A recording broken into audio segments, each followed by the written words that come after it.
Okay, we should be good now, but it's 7:59. We'll just wait the extra minute and then you're good to go, Counselor. I'm just going to turn my video off. All right.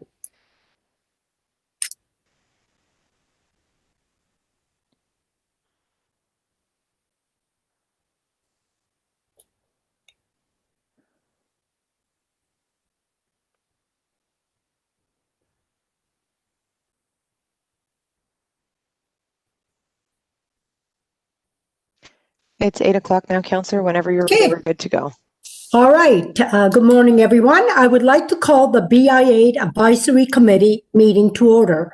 Members of the public are advised that our meetings are webcast live by the City of Hamilton and temporarily archived on the city's website.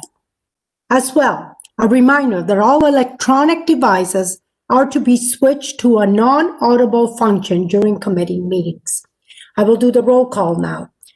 Jennifer Mattern. Here. Rachel Braithwaite.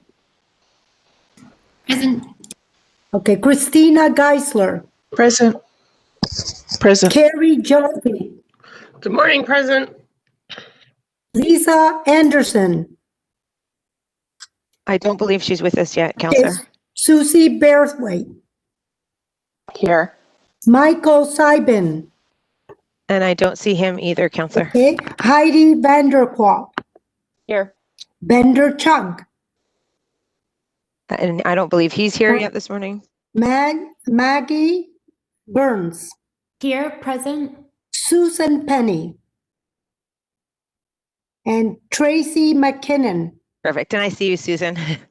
You see Susan? Yep, Susan's here. She just didn't get unmuted. Wonderful. Okay, appointment of the chair and vice chair.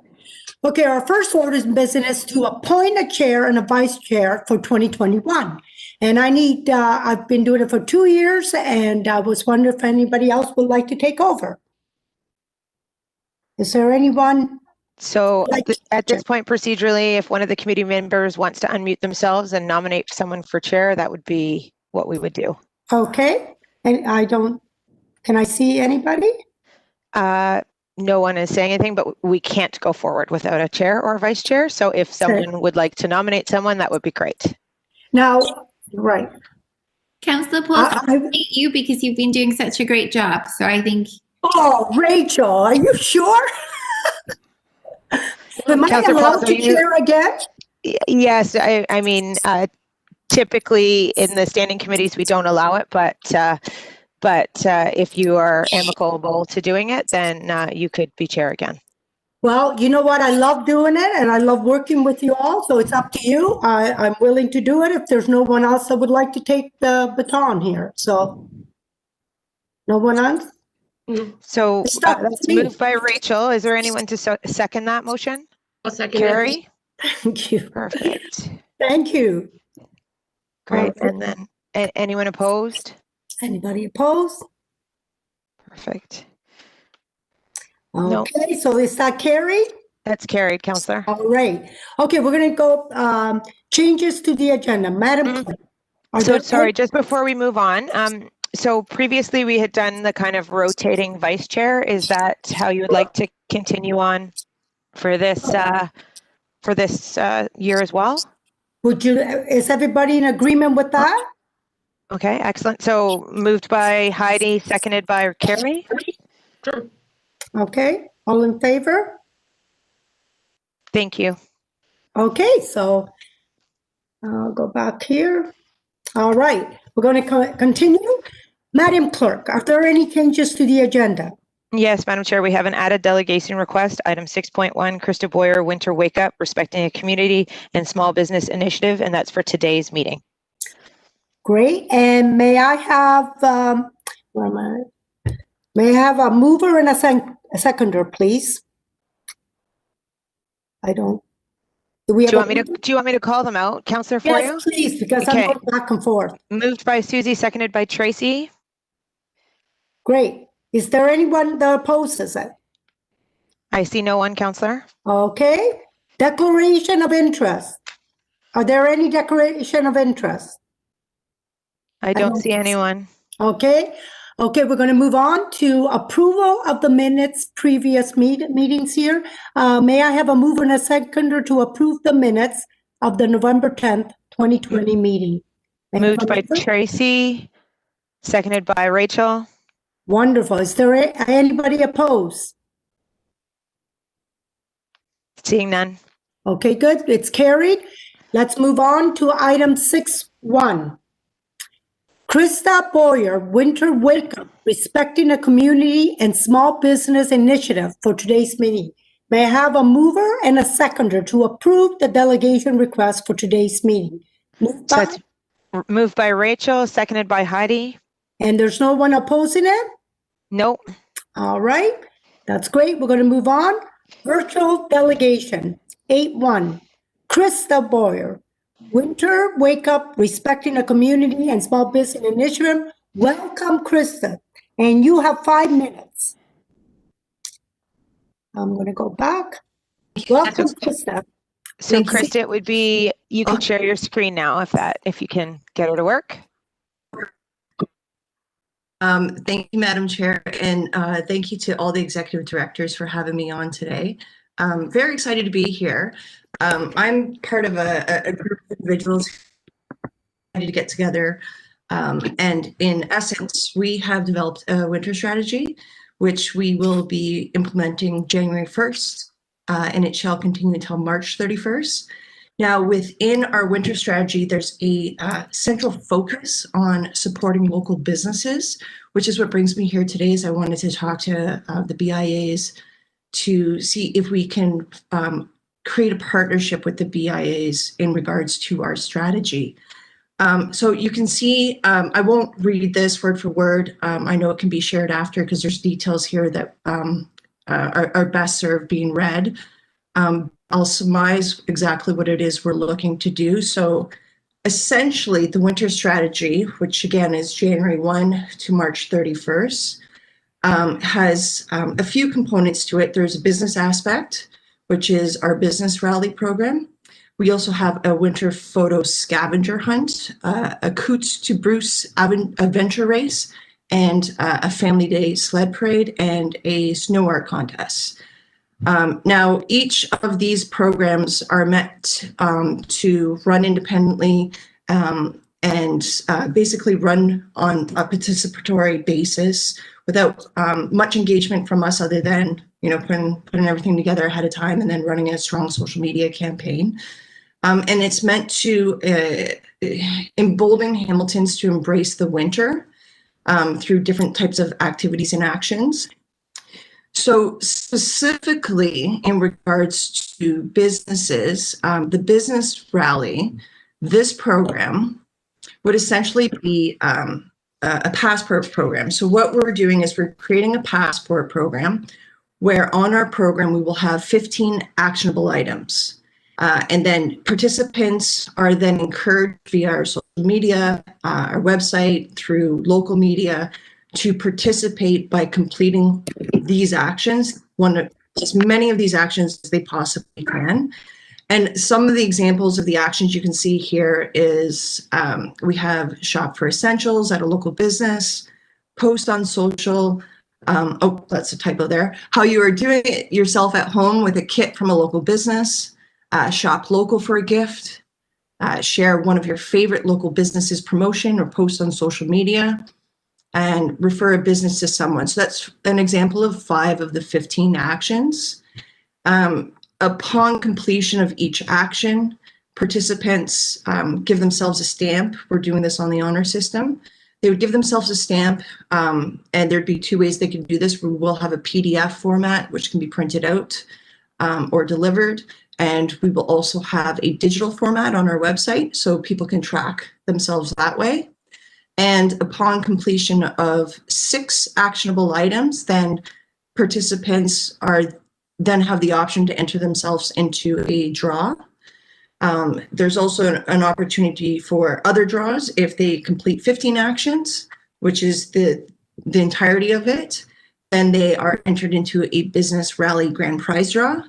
And then aside from that, we will also be doing weekly draws where we'll be presenting actionable items from our list of 15, because we're running for 13 weeks.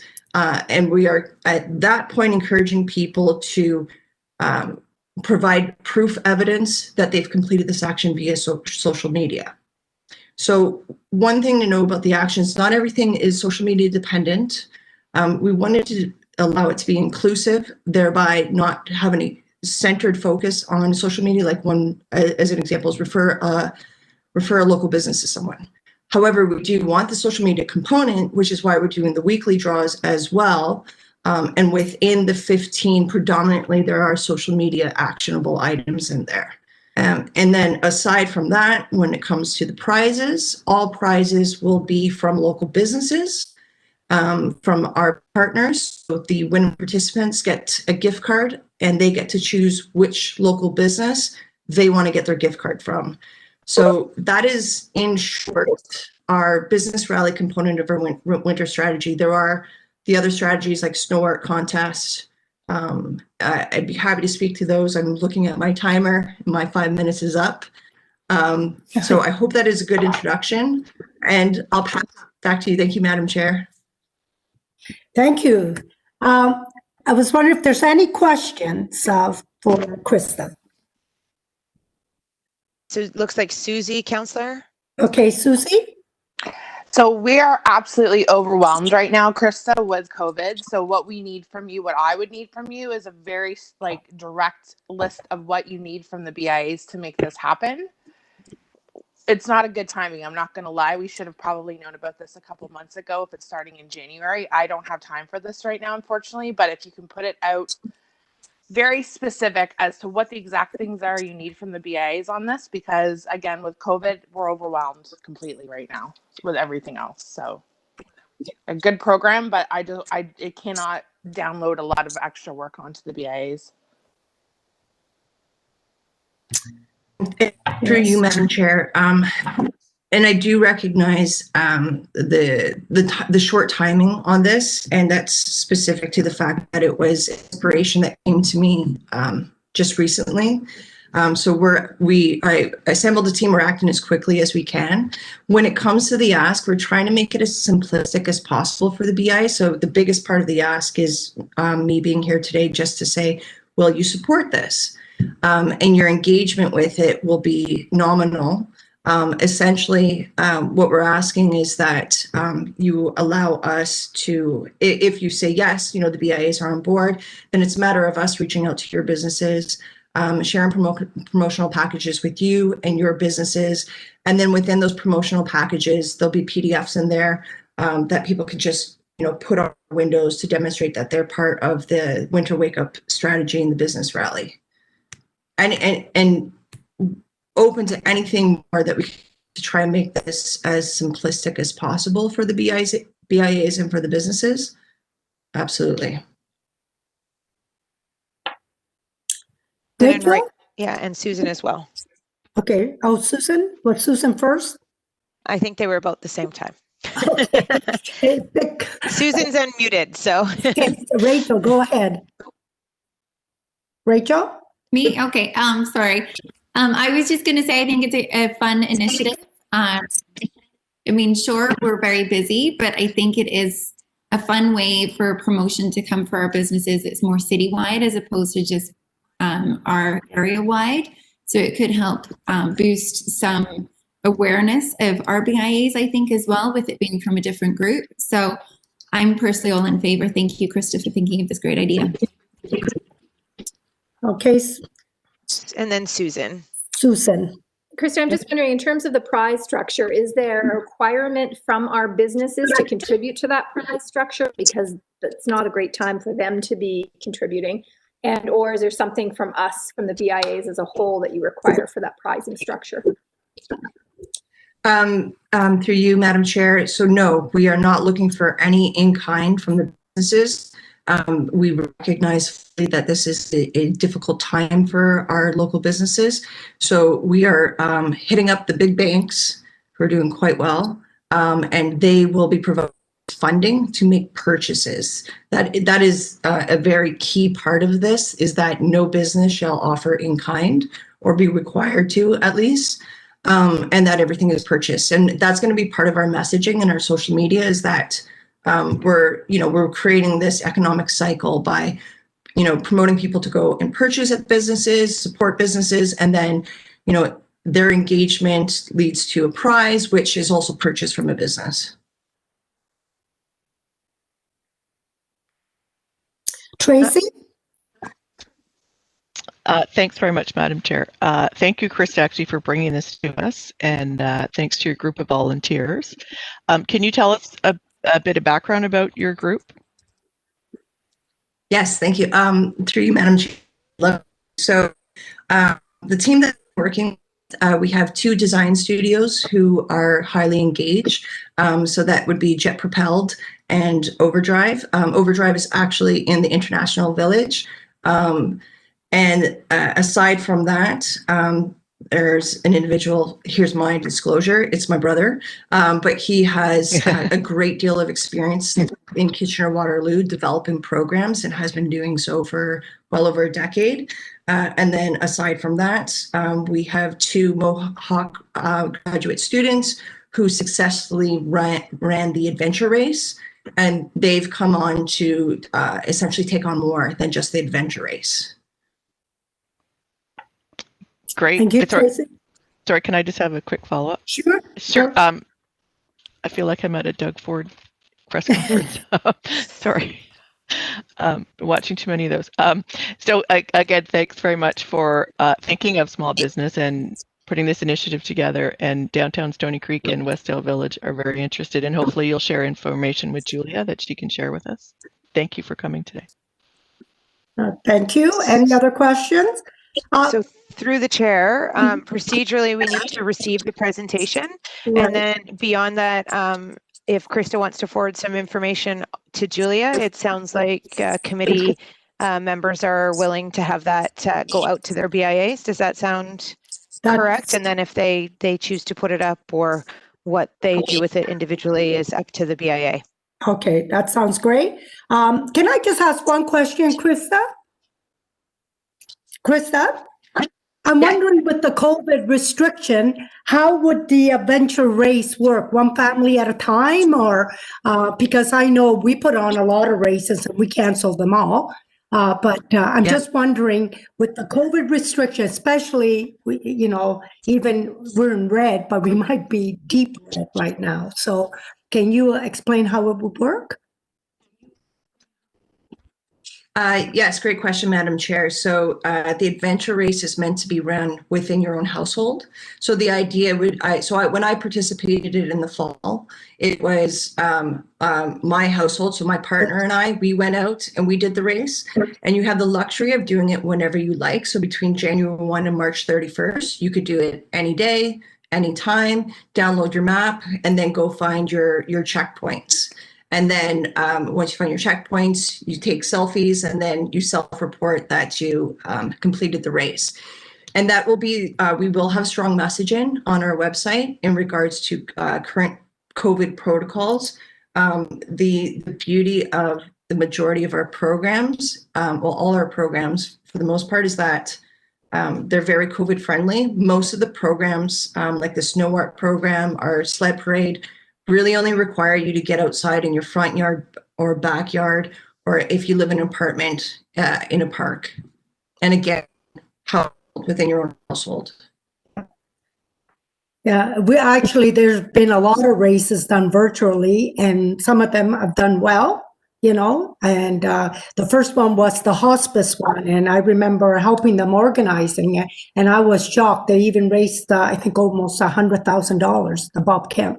So that was a hike, and it was virtually done. So all the best to everybody that participates in whatever they can do for the Winterfest. So thank you very much. And any other questions?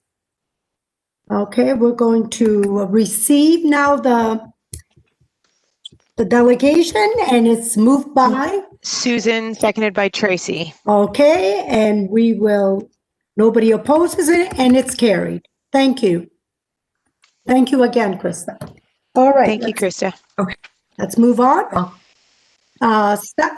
Staff presentation. 9.1, COVID-19 infection prevention and control. We have Dr. Sider, public health physician, and Elisa Press, health promotion specialist, are here with information on COVID-19 infection prevention and control. Welcome to you both. May I have a mover and a seconder to receive the staff presentation, please?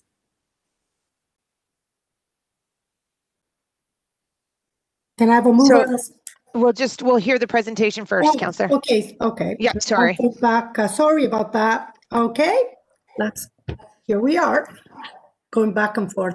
Thank you, Dr. Sider. Thanks, Madam Chair. It's wonderful to be here, to have the opportunity to talk with you. I'm looking outside, I see a bit of sun coming up, which is really good because I think my initial remarks will be anything but sunny. Although before I get started, I really want to highlight our work with Rachel, who's been a representative from the BIAs on our infection prevention and control subgroup that reports through to the Hamilton COVID response table. It's been absolutely delightful working with her. And I hope Rachel has been really good with sharing amongst all of the other BIAs. So I'd like to make a few comments and then I'll turn it over to Alyssa. The things that I wanted to emphasize probably are no surprise to you folks. We are not in a good situation at this point in time. I'm not quite certain how we dodged lockdown last Friday, but since the decision was made to keep us in the control red zone, things have not improved. Our case counts continue to increase substantially. Our percent positivity continues to go up. And what's more worrisome is that we're seeing, large persistent outbreaks. We're seeing a number of new workplace outbreaks. If you look at the percentage of overall outbreaks that are occurring in workplaces at the end of November versus the beginning of November, it's been quite an increase. So we've got that situation. And people also need to understand that behind all of this, we have serious challenges with public health capacity. So given the volume of cases and their contacts, et cetera, and some of the limitations that we have in the specialized public health nursing capacity to do all the case and contact investigation, we're strained to the max. We're not reaching everyone within the time frame that we should be. We're not reaching contacts, et cetera. So that's a huge set of problems. The final point, sort of in terms of an update on Hamilton's COVID status, is I think you're all aware that the hospitals are increasingly under pressure. We're averaging close to 4 new hospitalizations a day over the past week. And the other incredibly sobering set of statistics is that we're averaging close to 2 deaths a day over the last week or so. And the total number of deaths in November alone, part of the second wave, were equal to all of the deaths that we experienced due to COVID in the entirety of wave 1 from March to August. So that's where we're sitting. So it's not a good situation. However, we've been doing lots of work around this, and Alyssa will talk more, highlighting some of the instructions that were issued by Dr. Richardson on Friday that certainly impact all of your realities, all of the businesses that are part of your BIAs. The one point I want to make before I turn it over to Alyssa, it's an issue that's come up, through a number of business, sort of spokespeople, et cetera,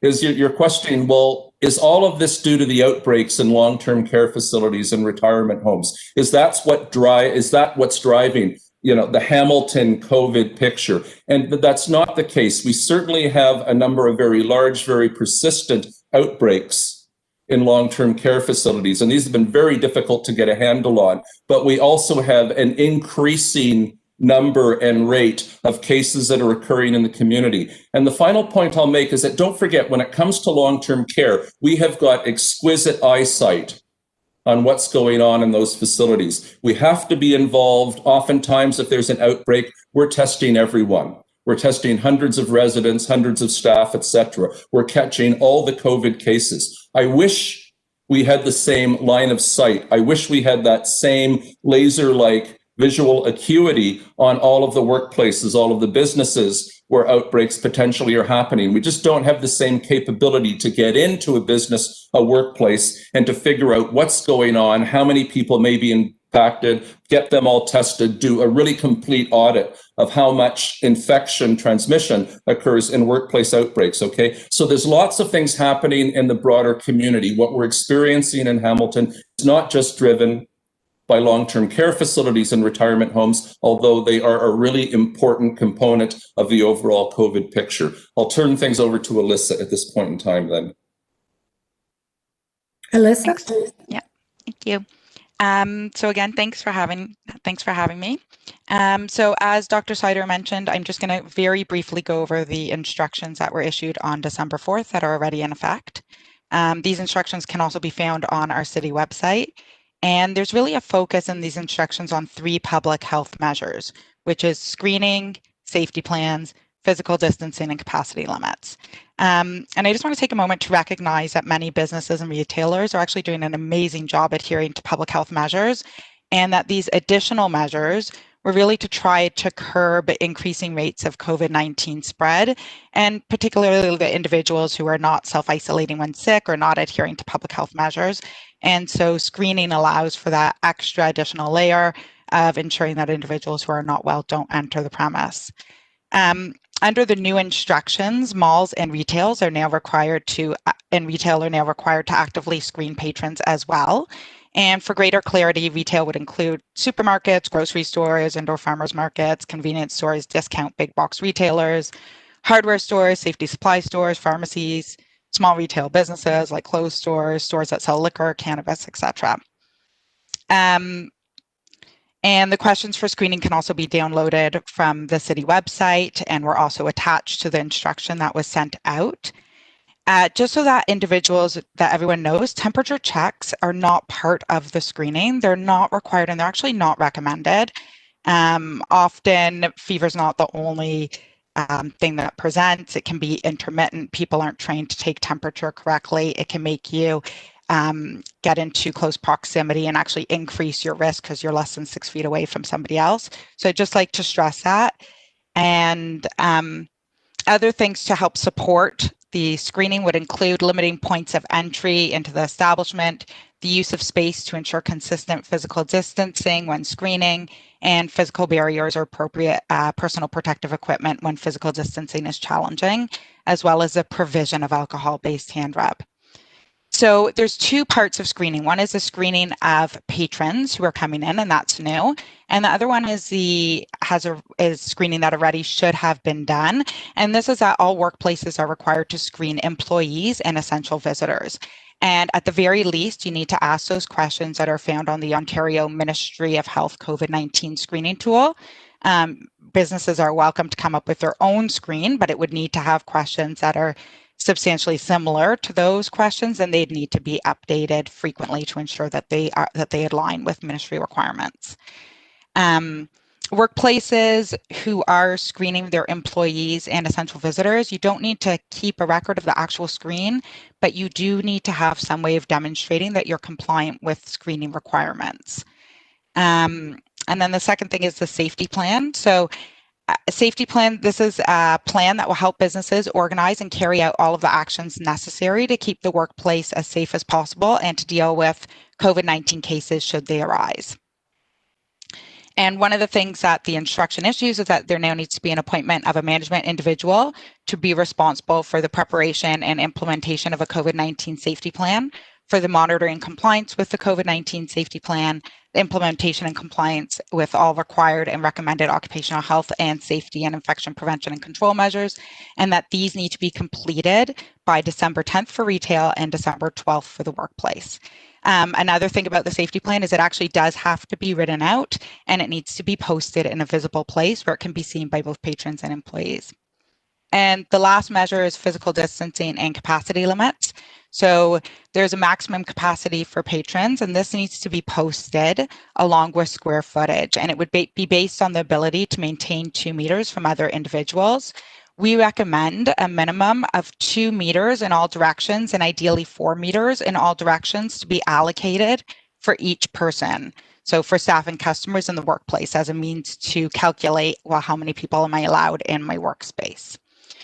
And again, there's also a reminder to actively manage all lineups of patrons congregating and ensuring that all patrons waiting inside or outside of retail are both physically distanced as well as wearing a face covering. And now I'm very briefly going to touch on some of the work that we've been doing. And as Dr. Sider already mentioned, we have Rachel on our team and she's brought a wealth of information to us. And we've worked on developing a resource that assists with safety plan development. So there actually is a link with the ministry template for the safety plan, and the ministry has also put out a resource. What the city has done is actually created a more specific resource that really targets each question and helps you determine how to fill that in. And this resource will be posted shortly. Rachel has a copy and is welcome to share that as well. We have also been developing exposure and outbreak COVID-19 toolkit. And again, this is going to be posted. And this is a toolkit to ensure that businesses understand measures to take if someone is either potentially exposed or diagnosed with COVID in the workplace. We're working with businesses to ensure that businesses understand personal protective equipment requirements and are able to source as needed. So specifically that requirement that if there's a patron who's unmasked or not behind plexiglass and you come within 2 meters, you need to wear appropriate PPE and what that appropriate PPE is. And we're recommending that that be 3-layer masks or surgical medical masks in order to reduce or in order to provide the greatest protection. And in addition, you would need to wear eye protection.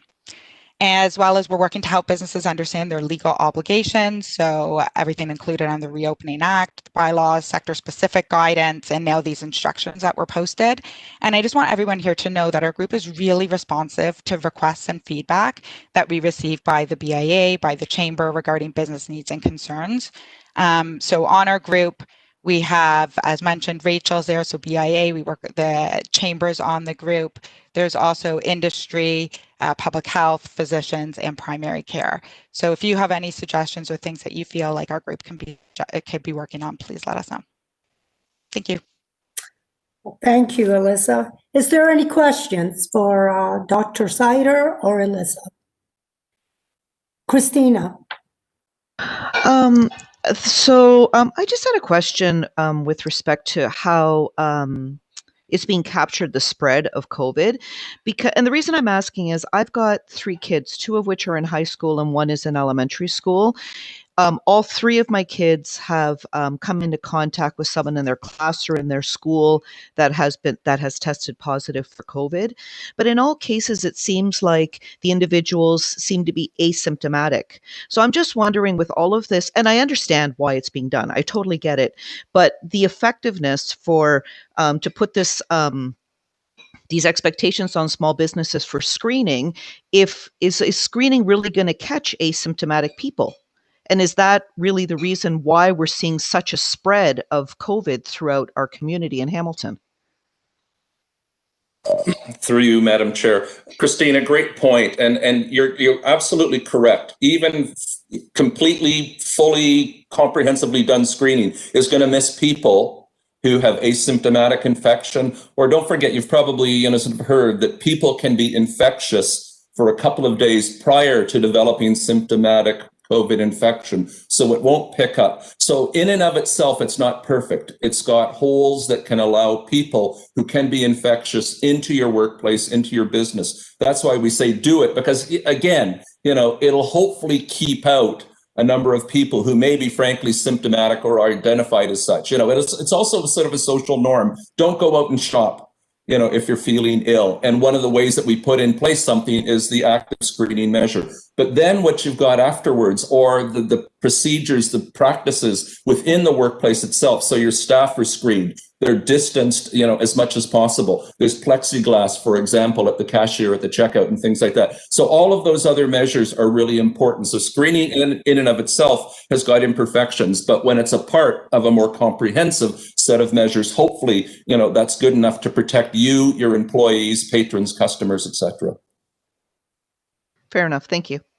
Thank you. And I think Heidi?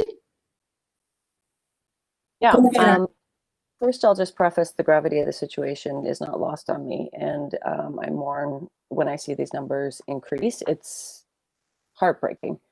So I hate to bring up things that are hurting our businesses when it comes to some of the screening measures, which, you know, if people generally walk into a store, they see them posted, and what is going to keep them from still entering the store if they've made it that far in the first place. But I think my biggest concern is the posting of workplaces when it is not legally required or necessary. If there's if contact tracing can happen within a workplace without posting of these small businesses, it disheartens me to see the businesses that are constantly in the news when this is a pandemic.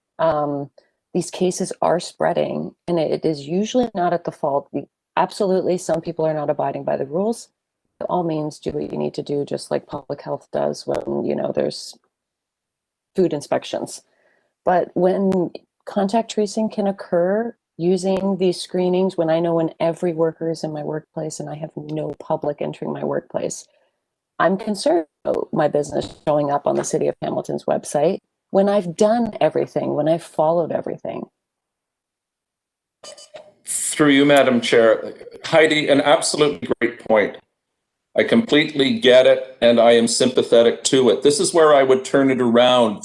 And frankly, I've been a medical officer of health and associate medical officer of health for a number of decades. I agree completely with what you say. The time you go public is when you don't have an absolute guarantee that your investigation, your control measures are not sufficient to reach and protect everyone who may have been exposed to an infectious disease. And the only time you need, to go public is when you don't know. There could have been people in that venue, etc., that could have been exposed. You're not able to identify them. You're not able to contact them to warn them about that potential exposure and what they need to do. Unfortunately, that's all been conflated with, and I'll speak bluntly here. I mean, I'm a retired public health physician. I hope to soon get back to retirement. So, it gives me, a slightly greater latitude to speak frankly. A lot of this has been driven by the media, and a lot of it has been driven by, for example, the Spectator and their endless, the public has a right to know. And I'm totally sympathetic with that, but I also recognize at times the right to know does not change anything. If a business outbreak is under control, is well under control, there's no risk to public. Any customers who may have been put at risk have been identified, counseled, actions have been taken, then what's the incremental value of releasing that versus the potential damage, the stigma, the reluctance, the damage to the economic viability of that business? This is where I'll put it back to you folks. You're the BIA Advisory Council. You have a voice. You can speak to, these entities, to council, to the media, within our community to say, look, this is what it's doing. How is it helping? How is the public right to know that you've been, promoting at times, improving the situation, improving the wisdom and decisions that people are making versus what are the harms? What are the economic and other harms that are causing? I don't have an answer for that. We have to, we've made the decision and council has made the decision, about the public posting, of these, sort of these workplaces, these businesses, etc. Is it absolutely necessary? I would say no. Are there things that you can do to see about whether that can be limited? If people can better understand the consequences, all power to you. I appreciate your comments. Any other questions? Yes. Susan? I just have a quick question about the active screening.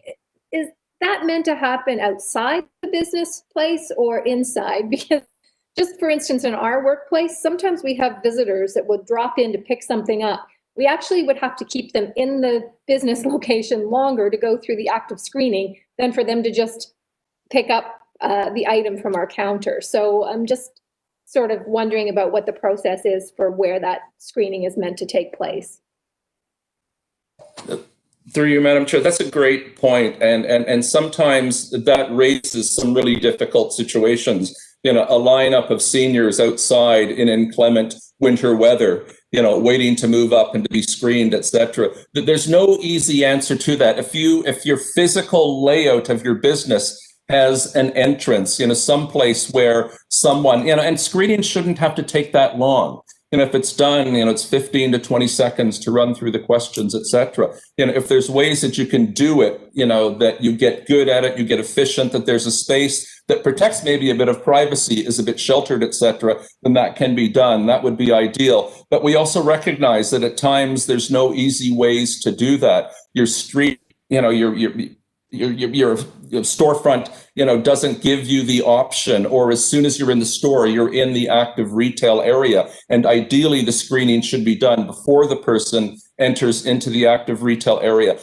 All I can say is I have to depend on your creativity and what the space for your business actually allows, how you can go about doing it. Because, sometimes it works, it's very easy to implement, that's respectful, to the customers. At other times, it's not going to be that easy. But we have to say that active screening is important, and we really hope that you're able to comply with those requirements.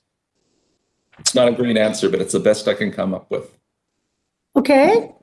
Thank you, Susie. Rachel? Just in follow-up to the screening piece, are we able to post something like the poster that you guys created for the screening questions on the door? And then people read this prior to entry. If they answer yes, they can enter. If they answer no, they're not supposed to. Is that sufficient?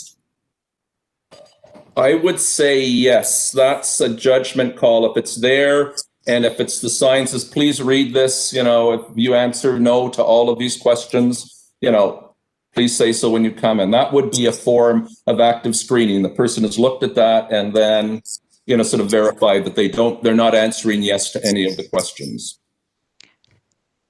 Through you, Madam Chair, can I add to that, please? I think that, so it very clearly states that if you're just going in to pick up something that's already pre-ordered, or if you only have one employee, a sign would be okay. And it's not that sign. There's a new sign that the city has put out that has all the questions.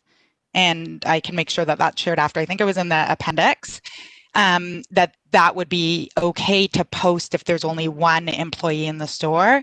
My understanding, though, so I'd like to bring this back just to make sure, is that if not, that someone needs to be stationed at the door asking the questions. So Dr. Syed, I don't know if you have anything to add to that, or we can look into that and bring it back.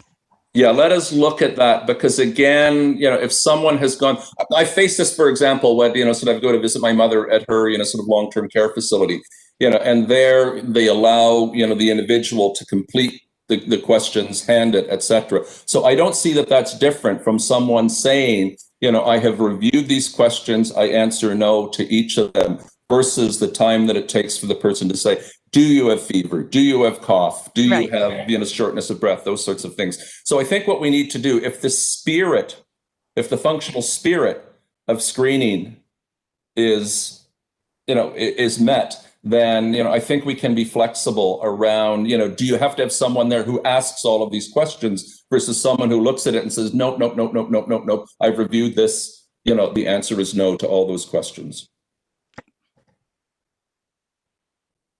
Thank you. Anyone else? Yes. Maggie.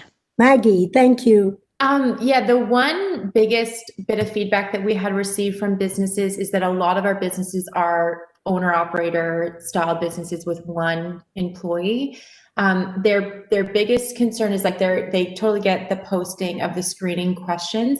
Are they meant to point that out? Are they meant to direct customers walking into the screening assessment posting?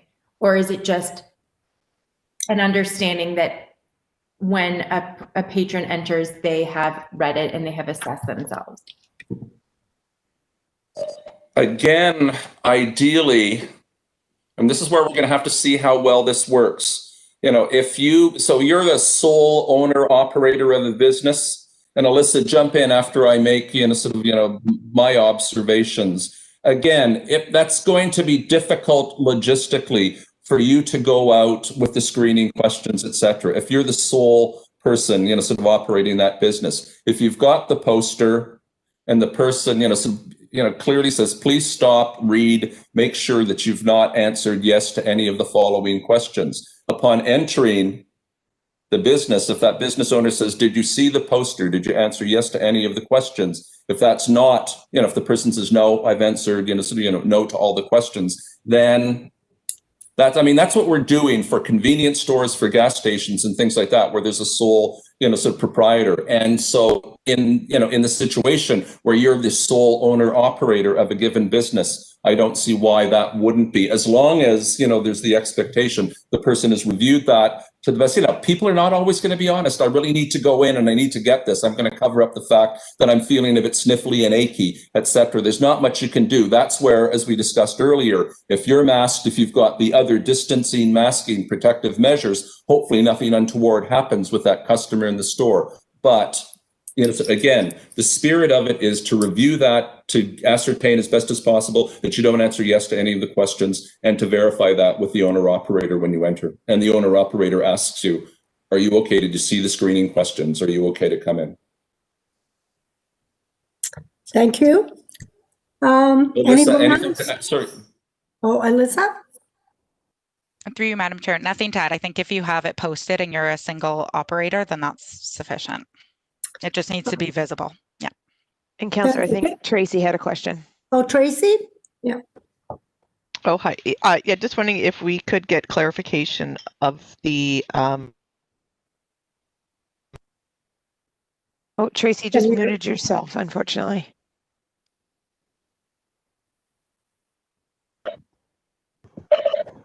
Hi there, sorry. Can you hear me now? Yes, we can. Okay, thanks. Sorry, my playing around. I was wondering if we can get clarifications as soon as, I know you guys are busy, as soon as possible on the multiple employee, if we can just post a sign for screening. And also, I just want to thank Alyssa and Dr. Sider for attending. You guys are both great speakers and very informative. I attended this session and the chamber session, and I found it extremely helpful, and thank you for your time. Thank you. Can I ask a question? Because I had a business owner ask me a couple of things. We know that the BIAs, the small business, only bring in maybe 1 or 2 or maybe 3 customers at a time. And yet they go to Costco, and I just was there. Line up of people. How are they doing this? Line up of people, hundreds of people. I went to the mall. It was packed. I know they're going to be doing the same thing, but that's where the gathering, and how do you make sure it's physical distance? The last time I went, I haven't been going now for about a couple of weeks, but the last time I went to Costco, nobody's measured. We're all, 2 meters or 4 meters, and yet the small business, which have 1 person or 2 people maybe at a time come in, are demanding that you do this, and that. And I know we're demanding them of the bigger ones, but it seems like they're not really following the rule because it's impossible when you get hundreds. Can you explain that? We hope, and I think back to you, Madam Chair, we hope that the instructions that Dr. Richardson issued will start to correct that. Because again, what is required is they're going to have to do some very careful capacity calculations. They're going to have to post those publicly. And perhaps I understand that there's going to be some municipal law enforcement staff that are going to be presenting. Could I recommend respectfully that you ask that question of the MLE, because this is going to be, an education enforcement issue. Because technically somebody's got to go to these businesses, now that the instructions are in effect, and say to them, okay, how have you calculated the maximum capacity? What have you based that on? How are you controlling that? And as Alyssa mentioned, there needs to be, especially in these larger businesses where there's more staff and management capacity, there needs to be someone there that says, I am regularly reviewing, how things are. If it's a Best Buy, if it's a Costco, whatever, are people maintaining the distancing? And if that's not the case, if there is clustering, if there's clumping, then what are they going to do about it? How are they going to go and tell people, could you spread out a little bit, please? If there's a secondary area that's causing a bit of a cluster. Can you folks line up if you're each wanting to get to this particular function or this sales item, etc.? So we're hoping that the clarity and the requirement to very carefully calculate and ensure an adequate physical spacing will lead to substantial improvements in the situations that you've just described. But that will be, an inspection and enforcement function as well that needs to, ensure that that's the case. It just seems impossible when you have hundreds of people to make sure they're physically distant. You could make sure they have masks, but physically distant, you just can't measure everyone, because somebody just texted me, one of my constituents, they were at a grocery store, I won't name it, and they have arrows which way, but everybody's not following the arrows. So the thing is, it's really hard to do when you have hundreds of people going in the store. So the small business, all the BIA, I know my son is at Westdale. He has maybe one person every couple of hours, and he does follow. And they're the ones that have followed, the protocols. So they're the ones make sure they have everything. They have followed everything. And yet I feel like they're getting punished. Not by, but it seems that way. And people are emailing me and saying, what's going on? I do everything, and yet we're told you can't do this, this, and that, and we've done everything. So it's not that we're blaming others. It's just, it seems hard to do. So I would, if those issues are coming up, especially after the instruction has been issued, if people have a sense that, no, there's still uncontrolled crowding, then please get those people to call or email, the bylaw complaints line, et cetera, because those are the situations, maybe it is that we have to go and say, you assume that this capacity was going to be enough to ensure adequate spacing. You've got to reduce that capacity by 50% because clearly you're letting too many people into, and it's an uncontrolled environment. We're going to have to see, we're going to have to live with whether we can correct this or not. Yes. Thank you very much. Anyone else? Thank you. Yes, Heidi.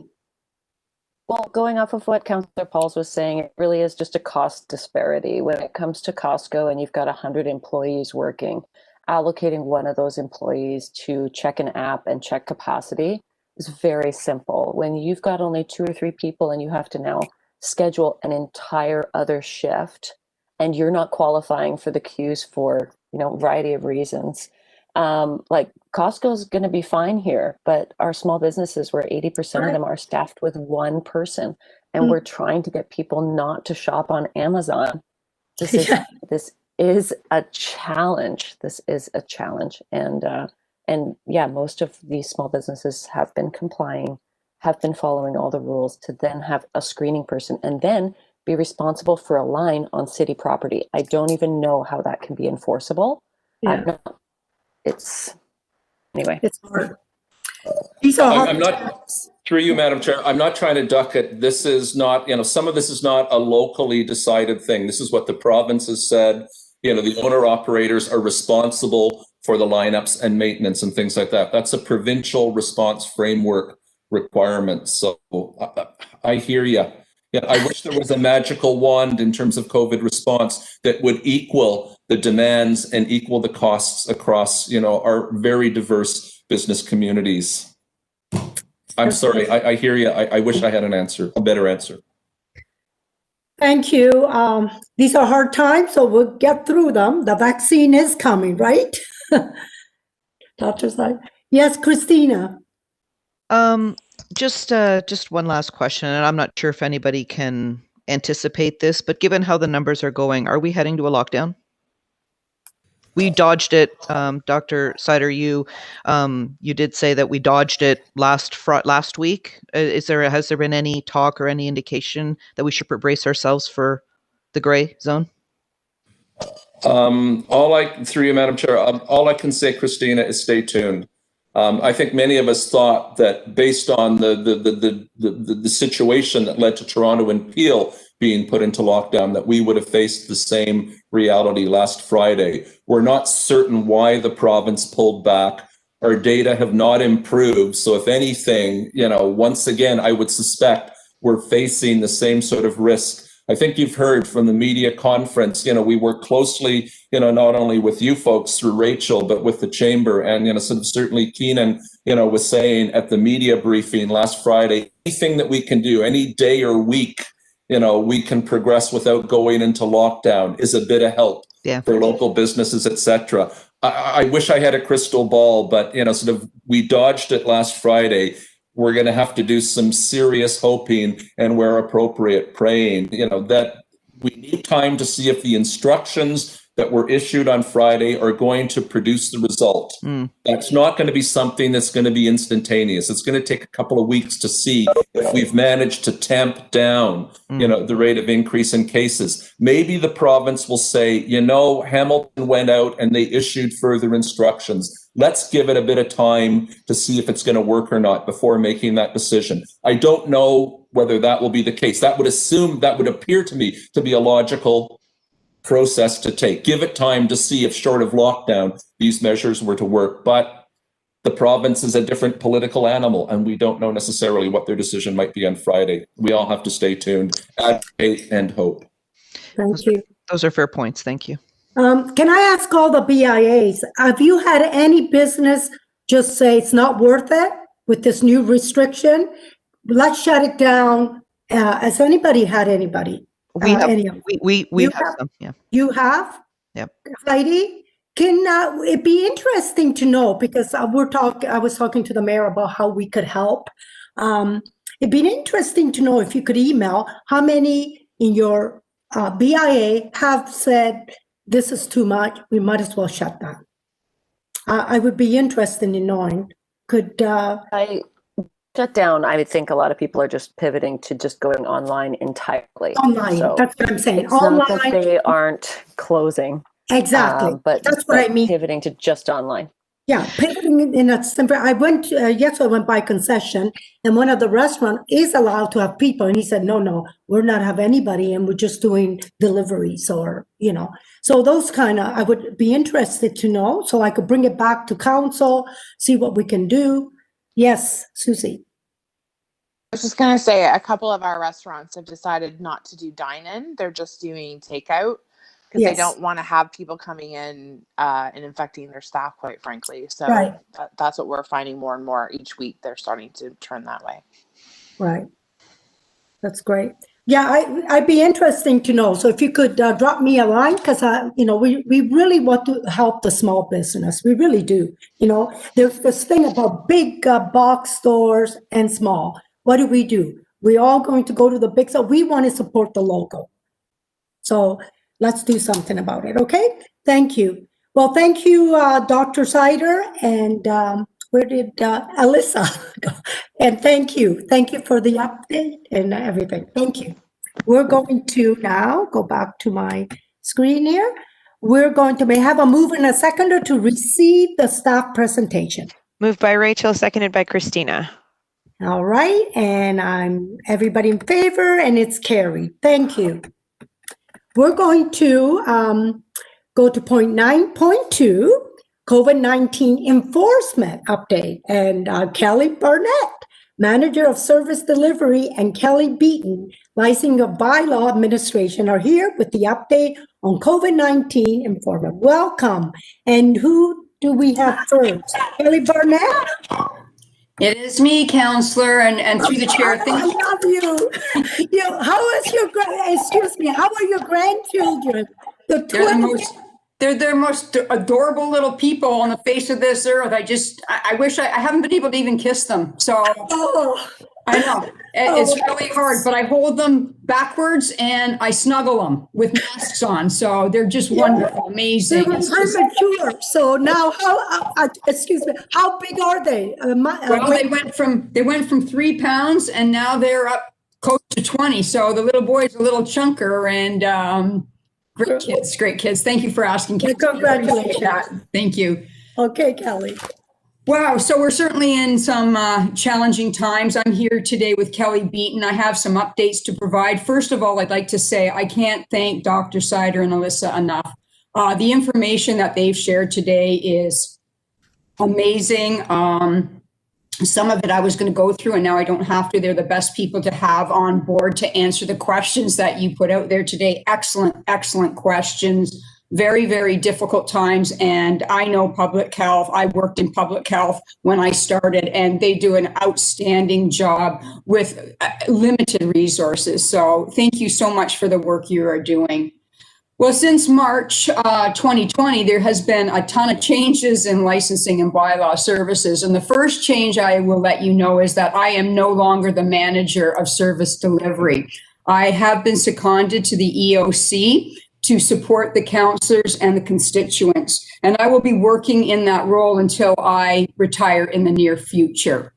Kelly Beaton was my right-hand man for years, or sorry, person, right-hand person. And she is amazing. And I feel so confident in her going into the manager of service delivery. She's amazing. She's got great skills, and she has a new administrator working with her who is equally amazing. So we're in good hands with that. So I can finally retire knowing that we've got good people. So we've had a lot going on in licensing and bylaw services. We are one of the main enforcement agencies for this COVID. So come March, our priorities totally changed. And our focus was on provincial regulations and bylaws related to COVID-19. We also play a big part in the city's encampment sites. That's a big issue right now, and we're working on that. Plus, some of the more health and safety issues like inadequate heat, vital services, snow and ice on sidewalks, or anything of a safety nature, that's what we're enforcing. Because of that, some of our what we're deeming as a non-priority bylaws aren't being, they're a bit of a delay in enforcing. So things like yard maintenance, your garbage and debris, your lawn grass and weeds, there's a bit of a delay, graffiti, bit of a delay, because we do not have the capacity to enforce the 50 bylaws that we do enforce. So it's been challenging. We've been able to second some bylaw officers from other areas of the city to help out. And we have a COVID bylaw team of enforcement officers. So going forward, every time there's a new change in regulation or a new bylaw, it creates a ton of confusion. And when it happens, and it's happened often, we have very, very dedicated staff who are experts, and they review the bylaws, they review the regulations, and then they have to educate all of our staff. Our officers need to be very, very clear on what these regulations mean, because when they go out to do an investigation, the first thing they want to do is educate.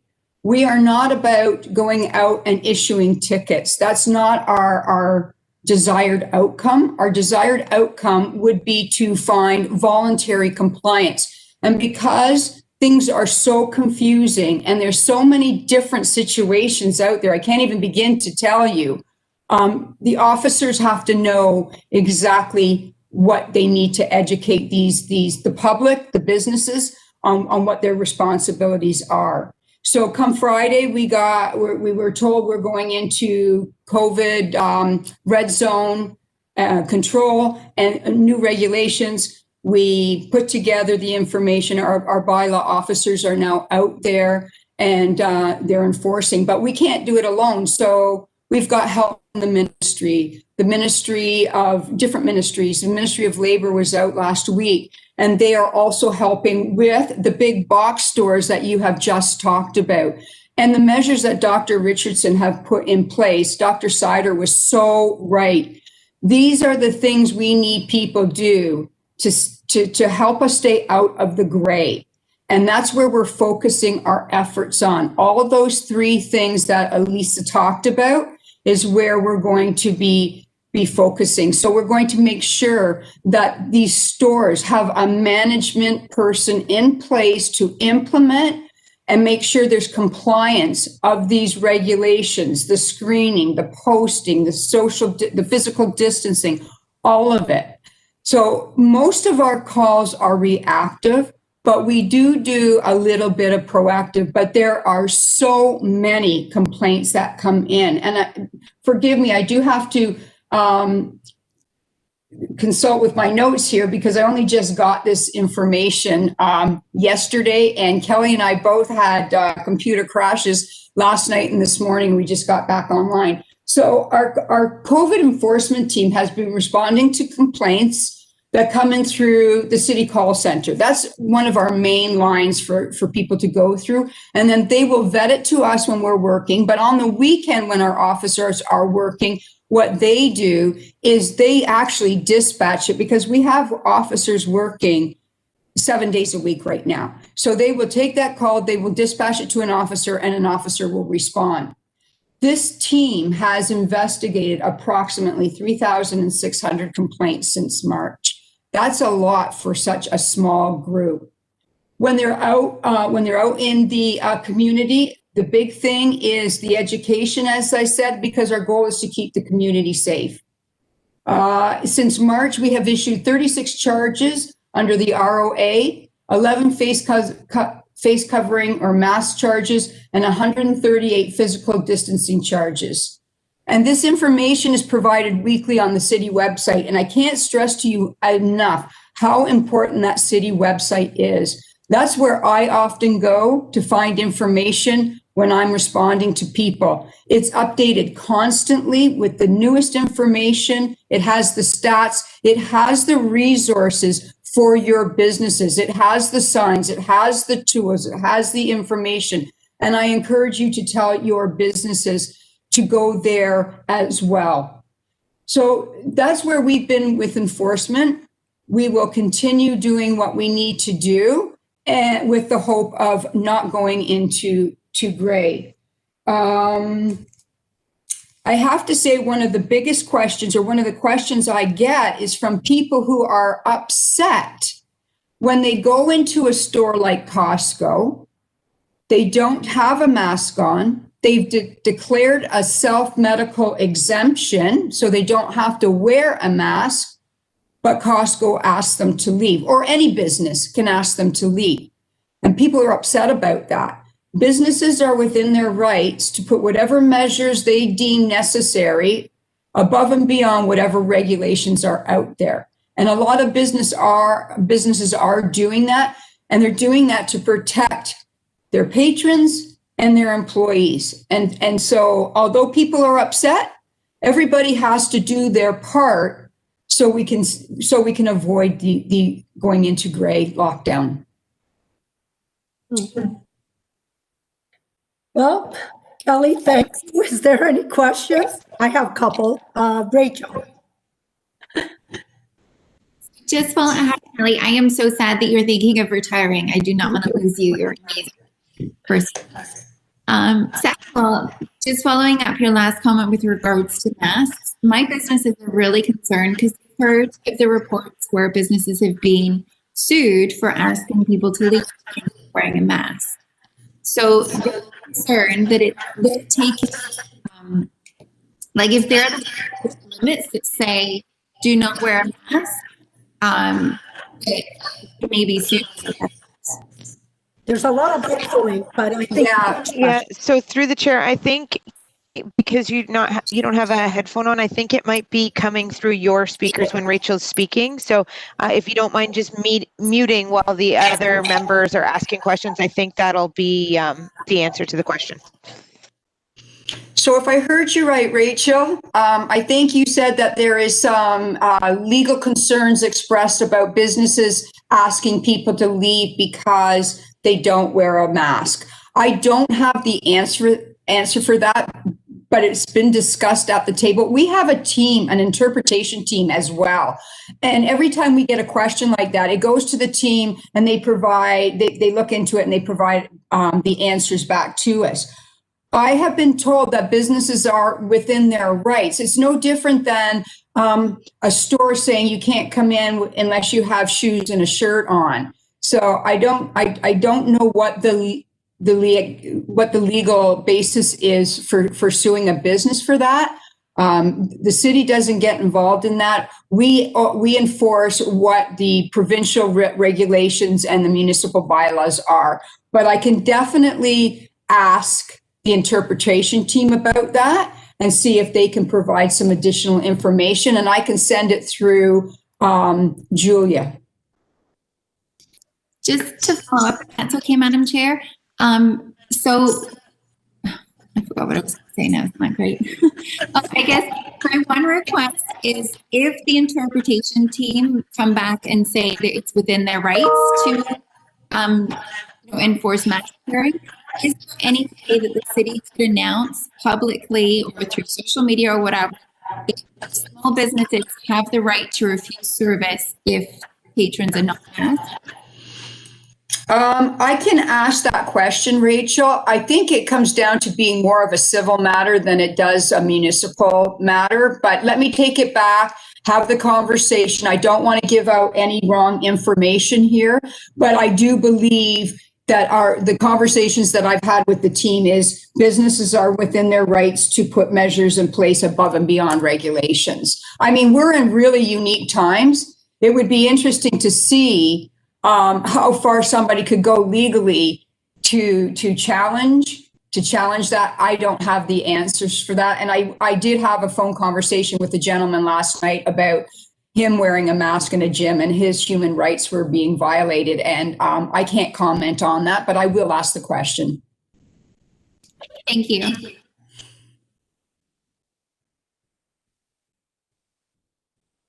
Oh, Counselor, you're muted. Thank you. I wanted to ask you a couple of questions, but I want to tell you, Kelly, you cannot retire. You're so wonderful how you talk to constituent people. You make them feel so wonderful. And so I really appreciate you. I just wanted to say, you said that there were 36 charges. I'm interested in the physical distance. You laid 138 charges. How, I remember they're saying you wear a mask if you can't physically distance. Were these people wearing a mask and just walking around and maybe weren't close? I'm interested how you would give 138 physical violation. Kelly, are you on? Do you have any information that you can share regarding this issue? Yes, I'm here. Good morning, everyone. And thank you for having me. I'm very honored to be part of this today and taking over for Kelly Burnett.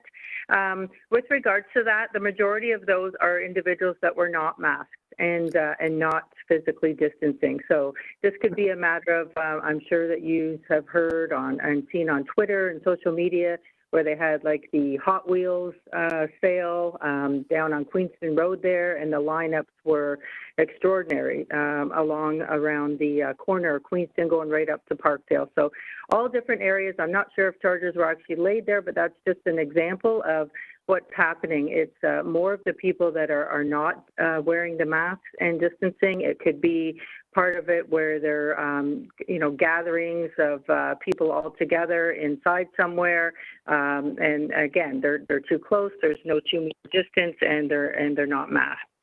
Right.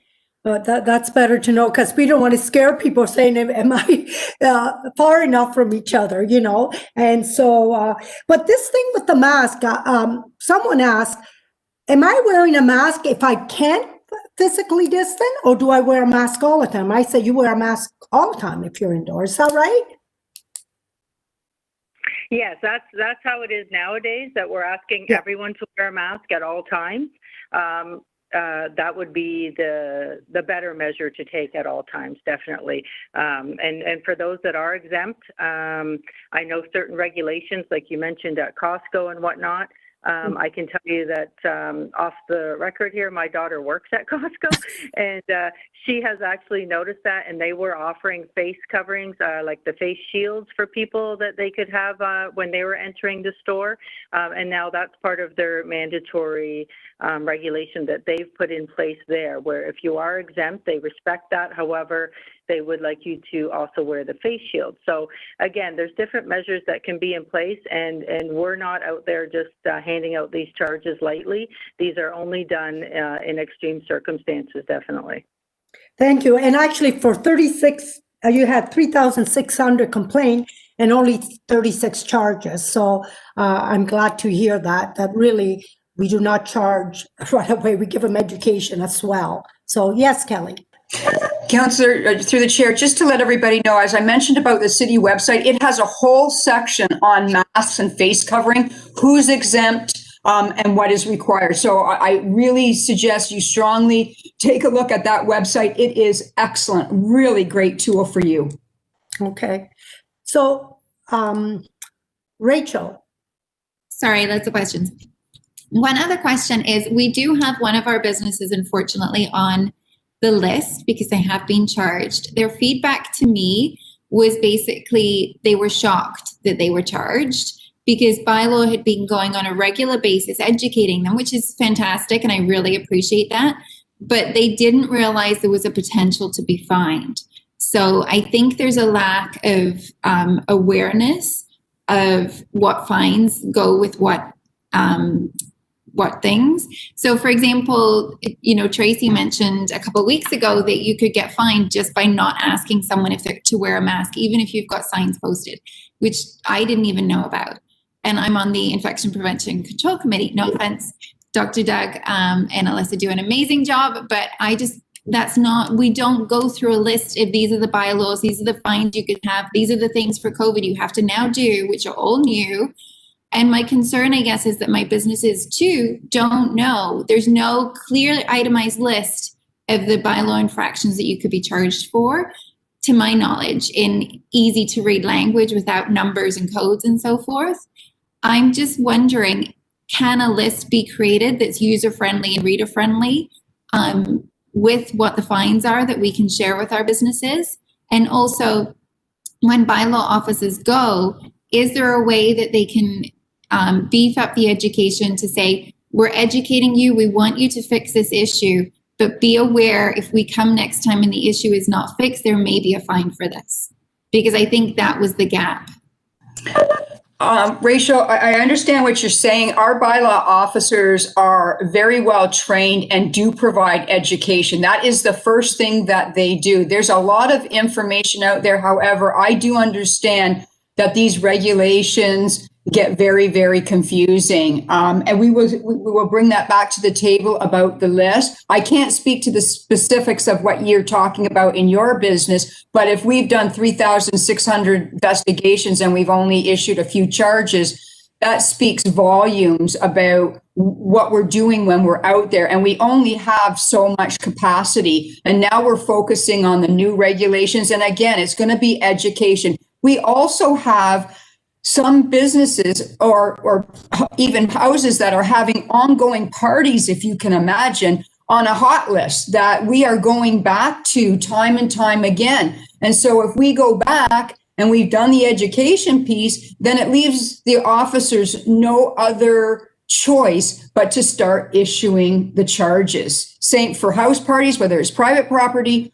or businesses. So we'll see what we can come up with. We are trying to get more and more information. The funny thing is, though, as soon as we get our handle on what's going on, there's a change and it's all new again and it's all confusing again, even for bylaw. I mean, to try to figure out everything in these regulations, it is difficult. So that, again, please keep checking with the website. I did ask my director yesterday if we could get more FAQs, more information out, and that comes from the EOC. They've taken it forward this morning to the EOC to discuss that, because that's the thing. Counselors and the community need the information so that we can achieve our voluntary compliance, which is our goal. So yes, we're working on that. And we hope we don't go into any other colors and we go the right way. Mm-hmm. Thank you, Kelly. Yes. Thank you, Rachel. And Tracy. Hi there. Thanks very much. It's a very informative day today. Just a question about the latest regulations that were put out. are there specific fines? I know when the city came in with the mask bylaw, there were very specific fines. $500 if you don't do this, $500 for this. Are there specific fines? Because that certainly helps my businesses immediately follow the rules. So that's helpful. Are there specific fines, or is it just sort of discretionary up to $10,000? For the new regulations, Kelly, and you can chime in here, but I believe the new regulations or the new fine amounts are $750 for individuals who do not comply. So that means they've been given the education and they blatantly just disregard what we're trying to tell them. And it can be up to a maximum of $100,000 and up to, I believe, 10 million for corporations. And I mean, that's extreme. I can't imagine that happening. But Kelly, does that sound accurate to you? Yes, that's correct, Kelly, in looking at it. And again, it all depends, and every circumstance is different. So we're trying our best to have something that we can have, excuse me, as a document to make it easier for the business owners out there.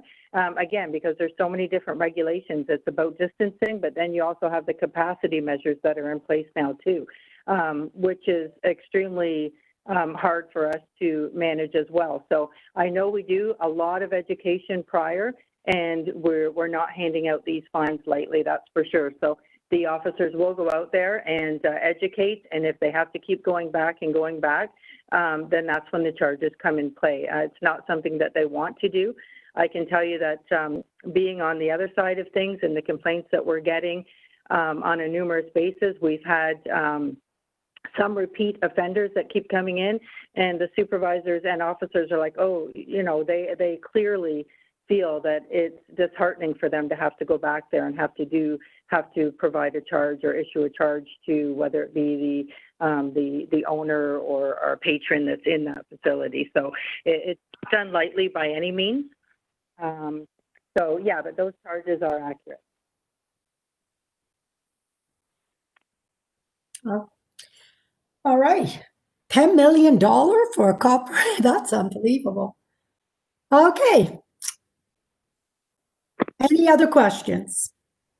Well, Kelly and Kelly, you guys are awesome. Thank you. And remember, we don't want you to retire. And Councillor, I've had 40 years with the city of Hamilton, and everybody knows I started when I was 5 years old. Yes. So I think it's time, but I will not leave if I'm still needed in this role. And that's all I can say. And thank you, Kelly. Kelly Beaton as well. I don't see your face. That's why I'm saying, where's Kelly Beaton? So thank you for taking up the role, and we'll be surely calling you, and we need your help. Thank you. Thank you again. Yeah, thank you very much. I apologize for my computer. Apparently it's a Dell issue, so it's they're still working on it since 7:55 this morning. Well, we wanted to see your lovely face, so okay. Have a great day. I may get on by the end. You never know. Thank you. Thank you.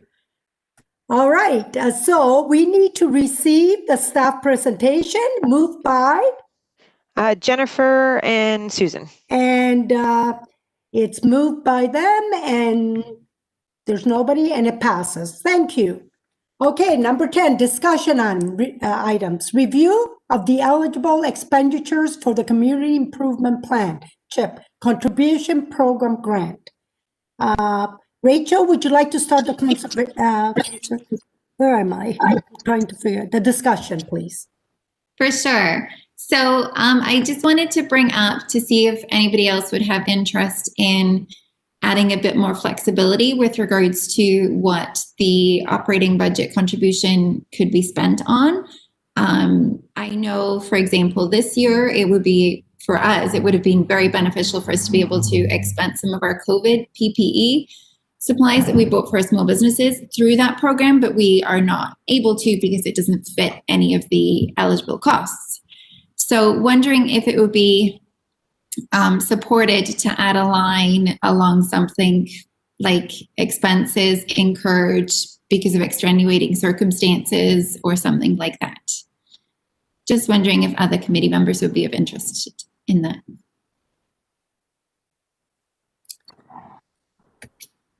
Anyone? Rachel. Christina. Rachel, I would be in support of that. We on Concession Street did purchase PPE for our businesses. We did 2 rounds of that. We had to take that out of our savings because we weren't able to use any of the funding streams through the city. So I think at least to give us the option to be able to decide how we spend that money, I don't think is an unreasonable request. So I'm in full support of that. Okay, everybody in support? Tracy? All right. So I was just going to add my support. Okay. Is everybody in agreement that we want to support this? Can I just add one more thing as I'm thinking about it? In that, would it be also able to, and I don't know if we want to do separate motions for this, but would we also be able to maybe add another caveat of, I'm just thinking a lot of us are trying to create online stores right now. I'm assuming we haven't really ventured into that piece, and it's not cheap. So I wonder if there could be a way for increasing our online presence or something, or digital presence, something like that, to also be included if anybody is of interest either in that piece. Did we have a program for digital where everybody had, what, $2,500? Wasn't that included? For that. Was that? Individual BIAs were not eligible for that grant. The money went to the city. Oh, okay. Julia, do you want to, I thought it went to the BIAs. So specifically the Digital Main Street program is for individual businesses. If I could just jump in on this, and I know that the contribution to operating budget program has been in effect longer than I've been in this position, but I do think, you know, it is up to the committee on how you want to focus on the eligible expenditures, but the intention of this grant program is for operating expenses. So something like a PPE, absolutely, given COVID, is something that would be eligible, could be eligible. And again, it is completely up to the committee. When you expand it into marketing initiatives or digital initiatives, I think we need to be very clear on how that is scoped. Just to keep it in line with what I think the intention of the grant was when it was created. And again, it was created before I was in this role. But just to reiterate, the eligible expenses currently are purchase of street furniture, the maintenance of that street furniture, hiring individuals to clean and maintain the public road allowance, hanging flower basket purchase and maintenance, Christmas decorations and their maintenance, office equipment and office maintenance. So it is very narrowly scoped currently to operating expenses and your operating budgets. And I think for the intention of that program, the discussion of the committee should be in line with that. However, it is the prerogative of the committee on how they wish to move forward. So I just wanted to provide that insight because I don't want the scope creep if it's not something that would be appropriate. So I think PPE absolutely would fit in that as an operating expense that we never had to incur before. But beyond that, I think the committee, it should be open to discussion, if that's helpful at all. Okay, I'm aware that because my son owns a little business, that you could apply online, each individual business, and you could get up to $1,000 for PPEs. Did you know that? Yes, so that is through the provincial government, absolutely. Yeah, so you need to make sure your business owners know all this, because there's a lot of things they could claim. Even rent release, you know, there's where you could get $40,000 and only pay $30,000 by the end of the 2 years with no interest. No, there absolutely are those programs that are available, and those are very well scoped on the business continuity site. For the purposes of this grant program, you know, I leave it to the committee if you feel that there's anything that should be eligible expense for this program that isn't. And this is funding, again, that is allocated on an annual basis. And as you all know, because I send multiple emails on it, it is allocated proportionally to each of you. So are there expenses that you're incurring that could be put under this program that you feel, is it good as it is, just a slight revision? You know, I want to sorry, I want to put that out to the group to see for this discussion. So definitely PPE is something that was touched on, but I wanted to just highlight the intention of what I understand the grant to be, and then to determine what the additional eligible expenses are for you. Yes, Susie. Yeah, so historically, that has always been the case. It's gone towards operating costs. And I would suggest if you're looking for an online component that you take it out of your parking revenue, which can be used for marketing. So, and I would also suggest if we want to start changing things that we maybe have to look at doing a whole review of it early next year, because again, this has always gone towards operating costs such as beautification and maintenance. And historically, we've always been very careful to keep it that way, so it's not confusing. All right. That answer the questions of what we want to do? Yes, Susan. I just need to add, I don't know, because it is proportionate. I never have a problem finding things to put through that operating grant, and I could put a whole bunch of additional eligible expenses against that. And kind of my thinking is that if you can take things that you had budgeted as part of your operating budget and that you were expecting to pay through your normal funds, and you just shift some of that into it, it really frees up money to pay for some of those other things that you didn't account for, unless people are having an issue finding enough eligible expenses to complete that operating budget. I don't necessarily know that it matters entirely exactly what you put into that bucket. If you've got a lot of stuff you can put into it, it frees money up somewhere else to help pay for some of those things. That's just my 2 cents, but maybe I don't get as much money as you guys. Rachel. So I won't say that we get more money than you, because I doubt that's true, because we've got a pretty low budget, but we have a hard time spending it. I'll be completely honest with you, just because our expenses are predominantly fixed expenses. So salaries, rent, marketing initiatives, events, that kind of stuff. We don't have any hanging baskets. We don't have barely any Christmas decorations. We don't have money to fix up our office or get equipment for it. We don't, unfortunately, a lot of our stuff we keep bare minimum. So our expenses in those categories are very low as a result, because we try to get by with as little as possible, which makes it really hard for us to spend it each year. Because like I said, our salaries and our office rent and our fixed expenses like that are our biggest expense. And then we typically outsource the rest through fundraising or in-kind gifts. 60% of our budget is through fundraising and grants. So it makes it a challenge to figure out what fits in these specific categories for us. Susie. I hear what you're saying, Rachel, because we, being a part of the downtown secondary plan, we get a lot of our beautification and maintenance taken care of. But one of the things that we started about 5 years ago to help use up this grant, was we hired someone or contracted someone out to remove graffiti from the public realm. And we find that eats up a lot of that grant. So it's something to consider. It's really been helpful to the area as well, and something that we value, and it's been really well received from the community. So those things can be used in that grant as well. Good. All right. So through the chair, may I just jump in for a moment? So there's a few different options procedurally available to you right now. Rachel's suggestion is to add PPE to this to the list of already eligible items. I think, Susie, it was you that suggested that maybe we could do a total relook at it in the new year.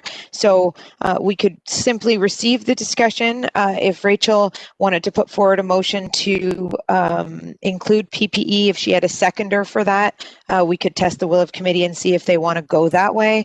Or we could simply just receive the discussion today and then reopen it have it as another agenda item in the new year with a more fulsome discussion. It's the will of committee at this point. So can we take a vote? Who would like to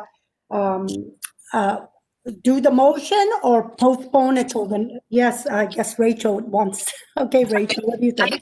If possible, can I just rescind my motion? Maybe that's easier. I think Susie's right. We should look at it as a whole. Yes. I think my PPE was spent a lot this year, and I like to think I'm not going to have to buy as much PPE next year, which means it won't be eligible for the grant, right? So yes. Through the chair, you don't even need to because you didn't have a seconder for it. So it wasn't technically on the floor yet. So, sorry, Julia, you can go. I just to echo what Rachel just said, these changes cannot go retroactive and cannot be applied to the 2020 funding, but they would be for 2021. So I just wanted to confirm that to the committee. Good. So we could think about it in the new year. If you want to bring it back, that's fine, Rachel. All right. So let's move on. So we would just need to receive the discussion on the item then. Yes. Let me go back. So let's receive the discussion, and I need a mover and a seconder. So Jennifer and Tracy. Okay, thank you. And it passed. And let's move on to 10.2. Letter to Premier on behalf of the Business Improvement Area Advisory Committee. Rachel, would you like to discuss this? And we'll have you come on and start the discussion, please. Sounds good. So I think many of you are maybe aware of the letter that we kind of hashed out together somewhat. So I don't know if you want me to read it or if you want, I think, like I said, a lot of people have seen it. Our intent for the letter is to basically highlight the disparity between big box stores and small businesses, because we feel that there are some unfair advantages given to big box stores over small businesses. I do appreciate the measures recently taken that will help mitigate some of those things, but not enough, I still don't think. And just to speak to your point earlier, Councillor Paul, we have 13 new businesses on Barton Street, and none of them are eligible for any of the financial supports because they opened after COVID. Not one of the government financial supports are eligible for new businesses. That's killer. So there's a lot of gaps in the supports that are available for our small businesses. And so we just want to advocate for that in this letter to the Premier. That would be great. I haven't seen the letter. So is it a long letter? You want to read it or we just move on? Everybody knows.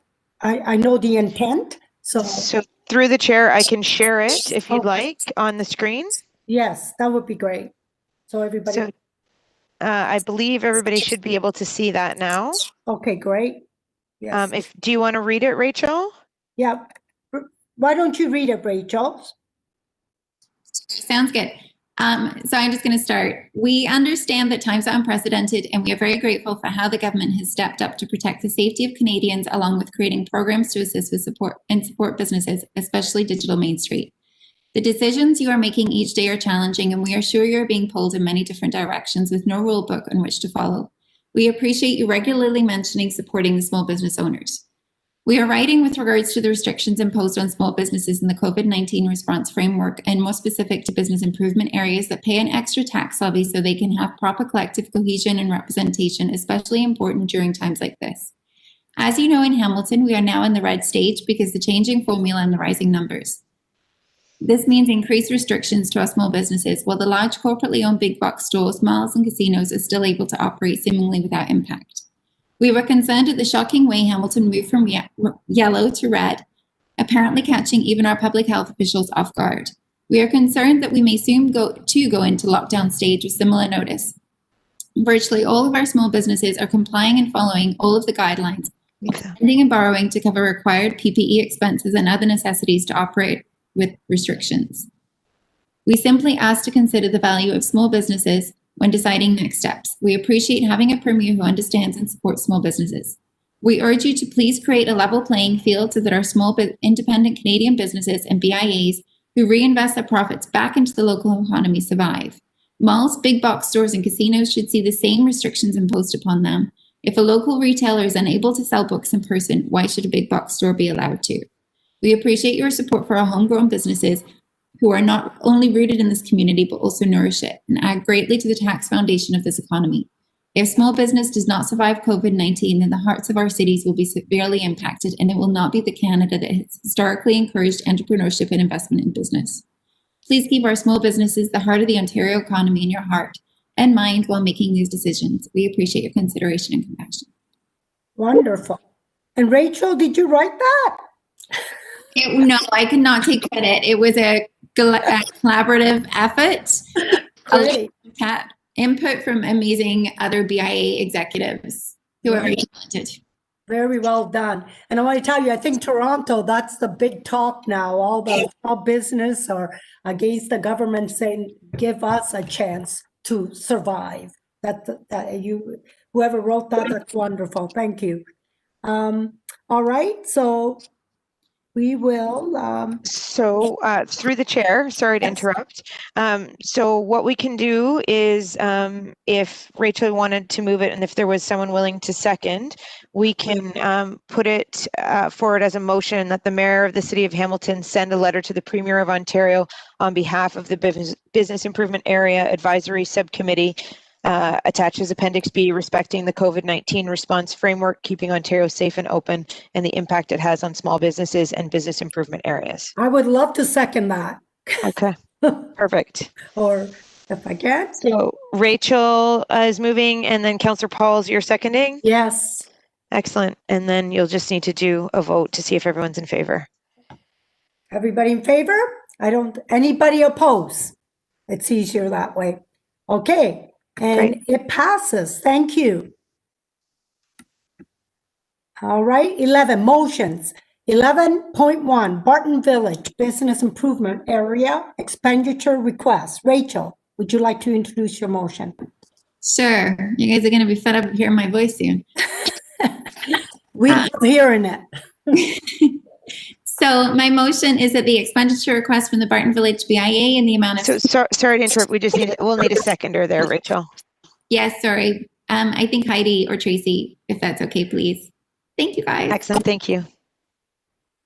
So sorry, my motion in the amount of $6,222.03, the cost to hire youth through the summer to clean and maintain sidewalks in Barton Village be funded from the Community Improvement Plan Contribution Program, and that the expenditure request from the Barton Village BIA in the amount of $10,192.27 for the cost of marketing for the Barton Village BIA for $554.24, office equipment of $1,482.23, banners and planters of $4,654.58, and the cost to hire a manager to oversee street cleanup of $3,501 to be funded from the Shared Parking Revenue Program. Be approved, please. Thank you, Rachel. And I see nobody opposes that, so it is carried. Thank you. Okay, let's move on. 11.2 Stony Creek, please. Tracy, can you introduce your motion? Yes. Could I please have a seconder for my motion? It's that the expenditure request from the Stony Creek Business Improvement Area in the amount of $8,046.70 for the cost of winter greenery for planters, Christmas decor lights, Christmas decorations, maintenance, and materials for summer planters to be funded from the Community Improvement Plan CIP Contribution Program be approved. Thank you, Tracy. And I don't see anyone opposing it, so it is carried. And we'll move on. Thank you for that. 13, general information. Julia, please provide us with the update. Hi, everybody. Thank you for having me. Good to see you all. I will go very, very quickly. I'm very cognizant of our time. So just a few updates from me. To confirm budget requests. So the first wave of budget reports, so anybody who held their meeting prior to November 4th, their AGM, those reports will be going to GIC tomorrow with ratification at council next week. And then I will be doing the check requisitions for the first half of your payment. For anybody between November 4th and today, those reports will be going to the January 13th, 2021 meeting. Will be paid out following that. So likely late January, early February, to give you a timeline on anyone who has already had their AGM.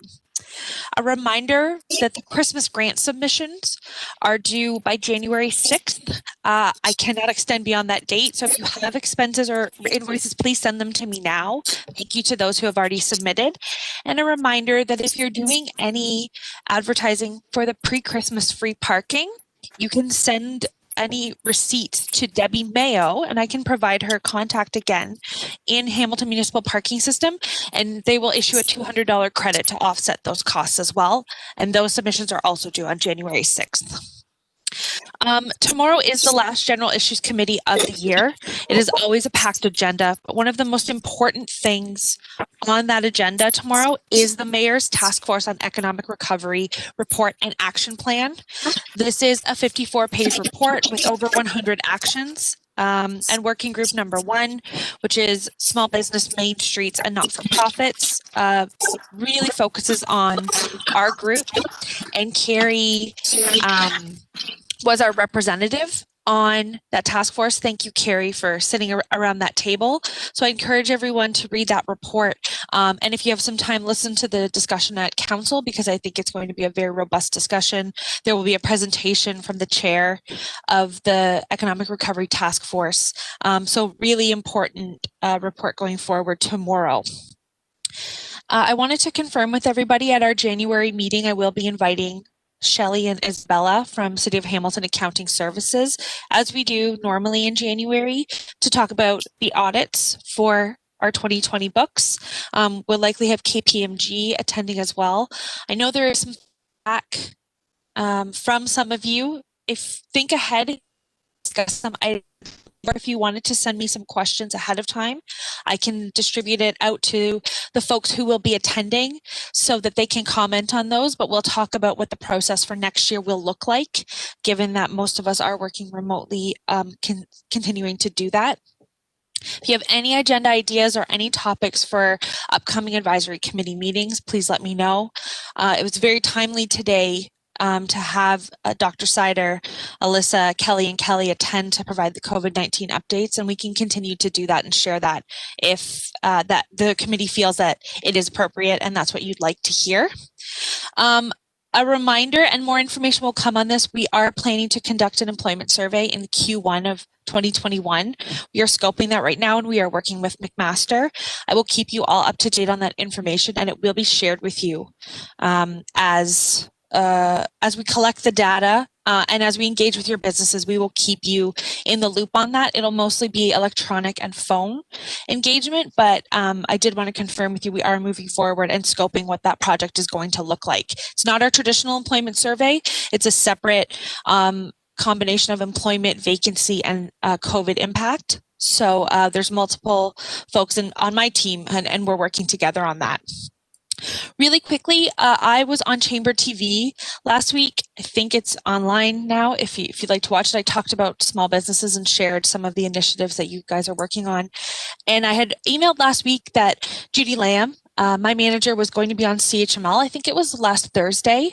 With the announcements from the federal government and the provinces, she was delayed and ultimately bumped, but Judy will be on this afternoon at 2:20 with Scott Thompson on CHML if you'd like to listen in. And she has all the information that BIA shared regarding your programs and initiatives. She's going to speak on those as best she can. If anyone else has anything you'd like to add or you want to email me, by noon today, I realize that's last minute. We just confirmed this morning that she would be on, but we can share with you. That's really all from my updates. I do want to just take the rest of my time to pass it over to Anita Vidovic, who is our Public Works Coordinator. She's going to provide an update to the committee. So Anita, over to you. Hi, good morning, everybody. It's good to see you all. I just wanted to take a minute to provide you with a quick update. There have been some changes within Public Works recently, and as a result of those changes, I will be moving over to a different division. So I just wanted to take a moment to introduce you to my replacement. Her name is Berkeley Urig, and as you might be able to see her in the in the meeting there. Anyway, so she'll be taking over the portfolio effective as of this Thursday. So any requests with regards to public works type, initiatives or anything like that would have to be going over to her from this point forward. So I just wanted to thank you all, and it's been wonderful working with you, and it's been wonderful 4 years. So anyways, I hope that you'll be in good hands and everything will be well from this point forward as well.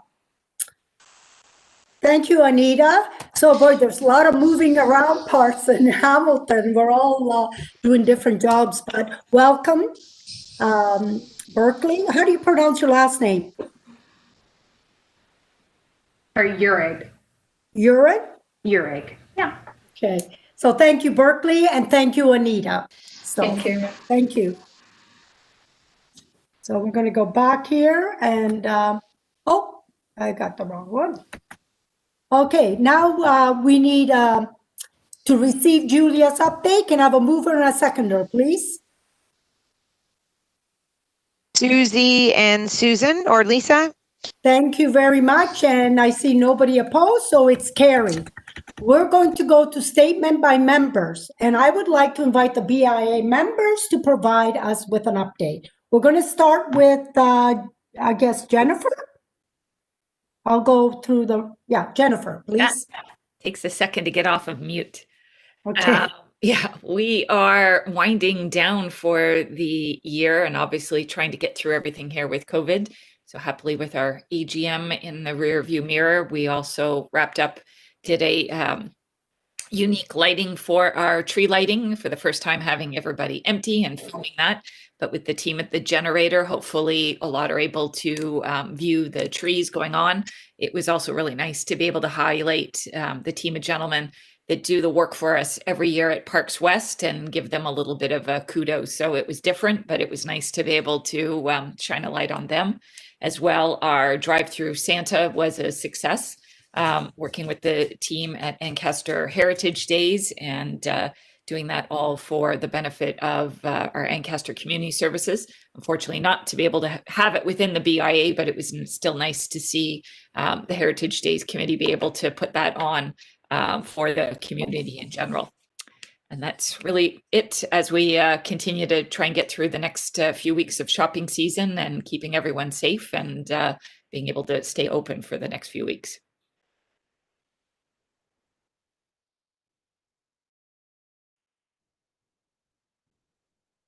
Oh, you're just muted, Counselor. I just had a constituent call me, so I'm sorry about that. Okay, next is Rachel. Thank you. So we we partnered with the Cotton Factory, and last weekend they did Light Up the Night, which was really beautiful. They did lots of really nice light installations and art installations around the Cotton Factory on the outside, and a nice display through one of the windows of the Hamilton Aerialist Group. So that was really well received by the community. Great turnout.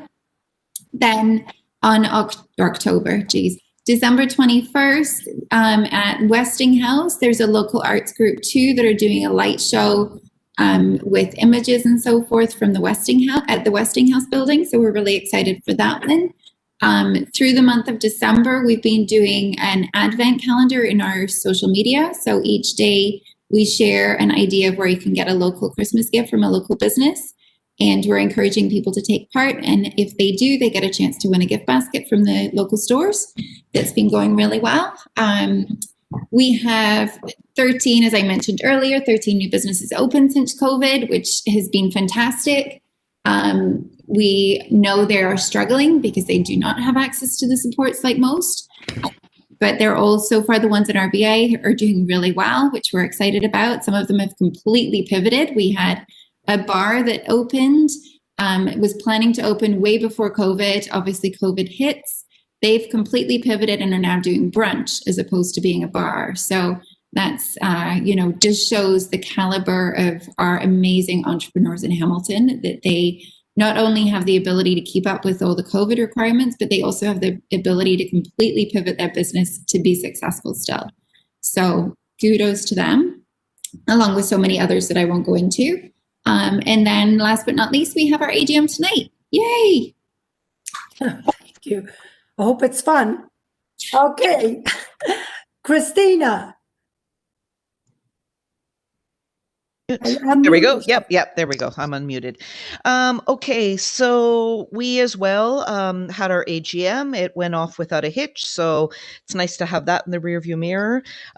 We've amped up our Christmas lights on the along the street, so we have added extra strings of lights to our electropoles as well. Councillor Pauls is going to be lighting up the pavilion at Sam Lawrence Park again this Christmas.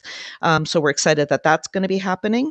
One of our businesses did a baby food drive initiative, which was tremendously successful. That went to the Good Shepherd. So there was a lot of businesses and people in the community that contributed to that. So we were really happy to see that happen.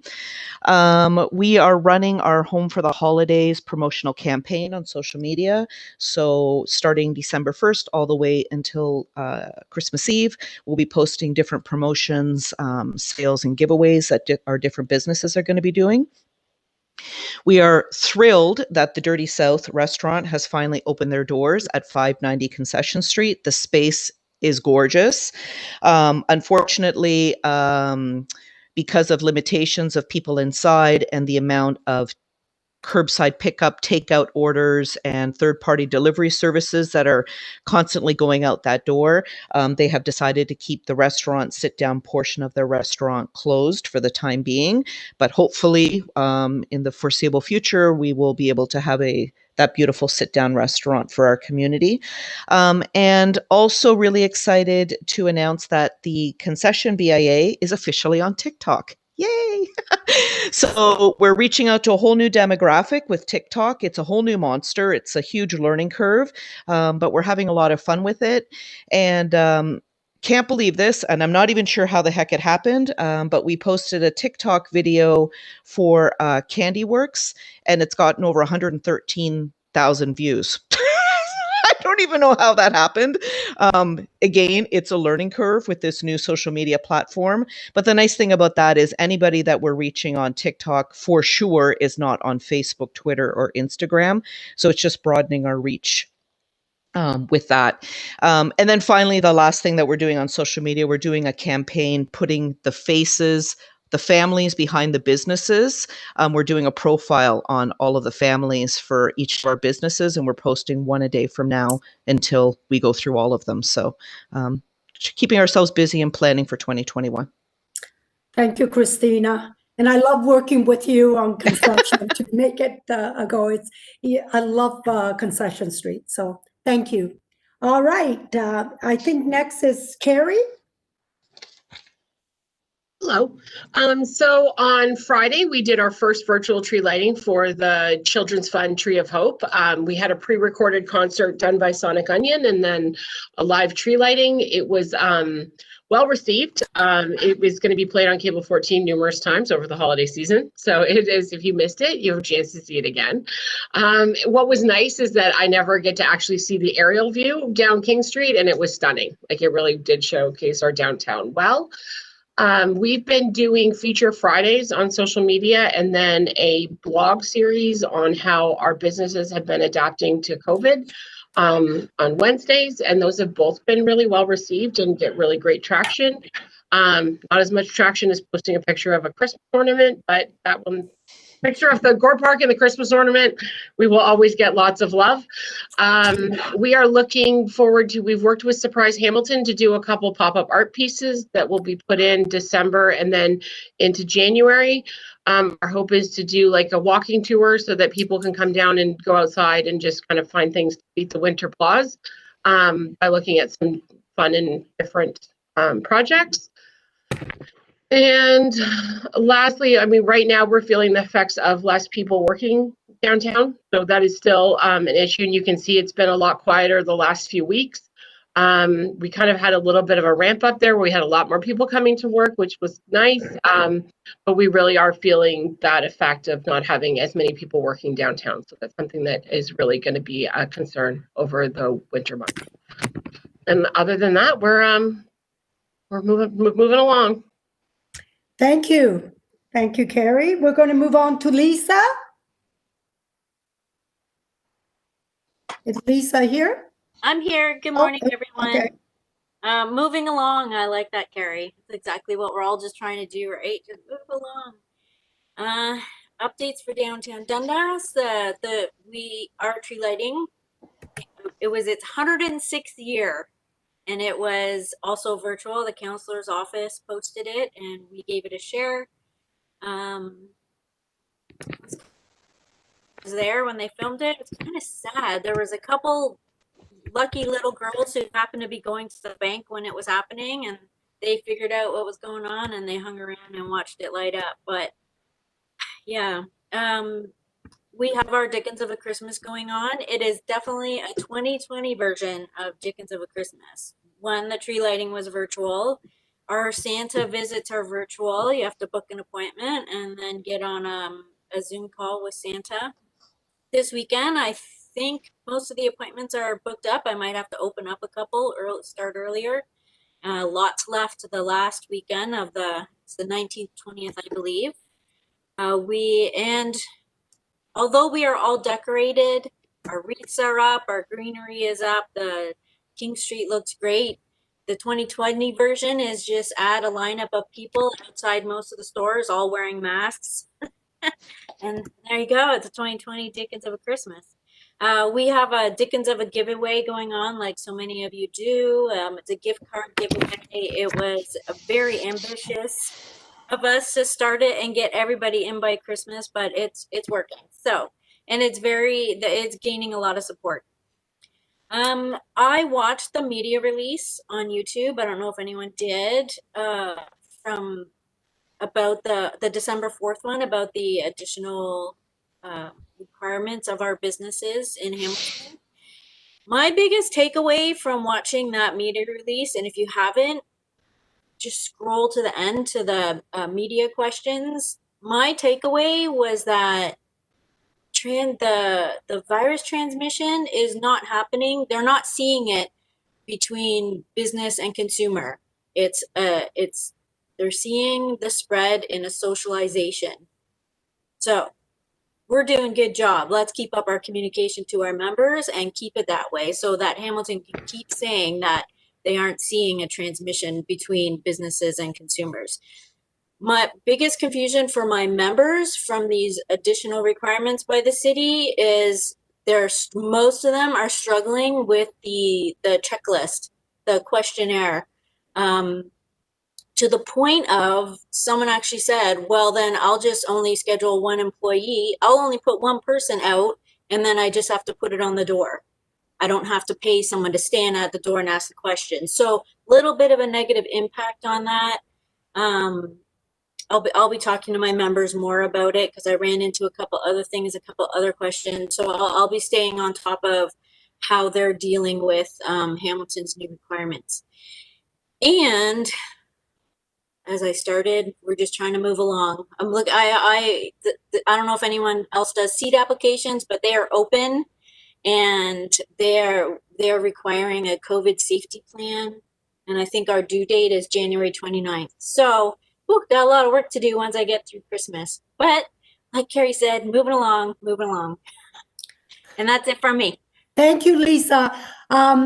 Everyone, I have to leave. Believe it or not, a constituent keeps calling me. I need to go there. So can I have Susie's next? And I don't know if the vice chair want to continue for the rest.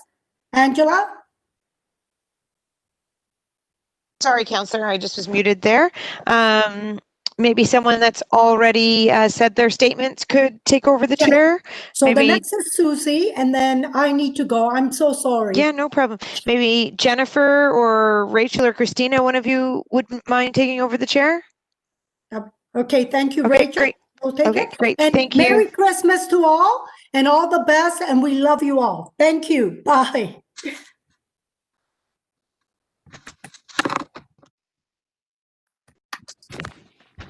Susie, go ahead whenever.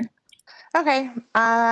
So we have our Santa campaign still running for the month of December, where we took photos of him and video of him downtown, shopping in our BIA, which We have 2 contests running. We have the Jingle All the Way to the Village, $1,000 gift card giveaway. And we also have our $250 website shopping spree, which is running until Christmas. Actually, that one, sorry, is running the whole year or the whole month. We have 2 new businesses, which I'm excited about. One is called the Gastro Market, and it's where the old bench was. They do sandwiches and soups, and they actually have like a produce portion to it, and fresh bread, all those kind of things. So we're really excited about that.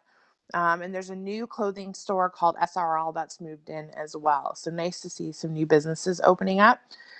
Basically, we're just wrapping down things, or I guess, sorry, winding down things like everyone else, year-end stuff. So it's been a very intense year, and I think we're all facing burnout.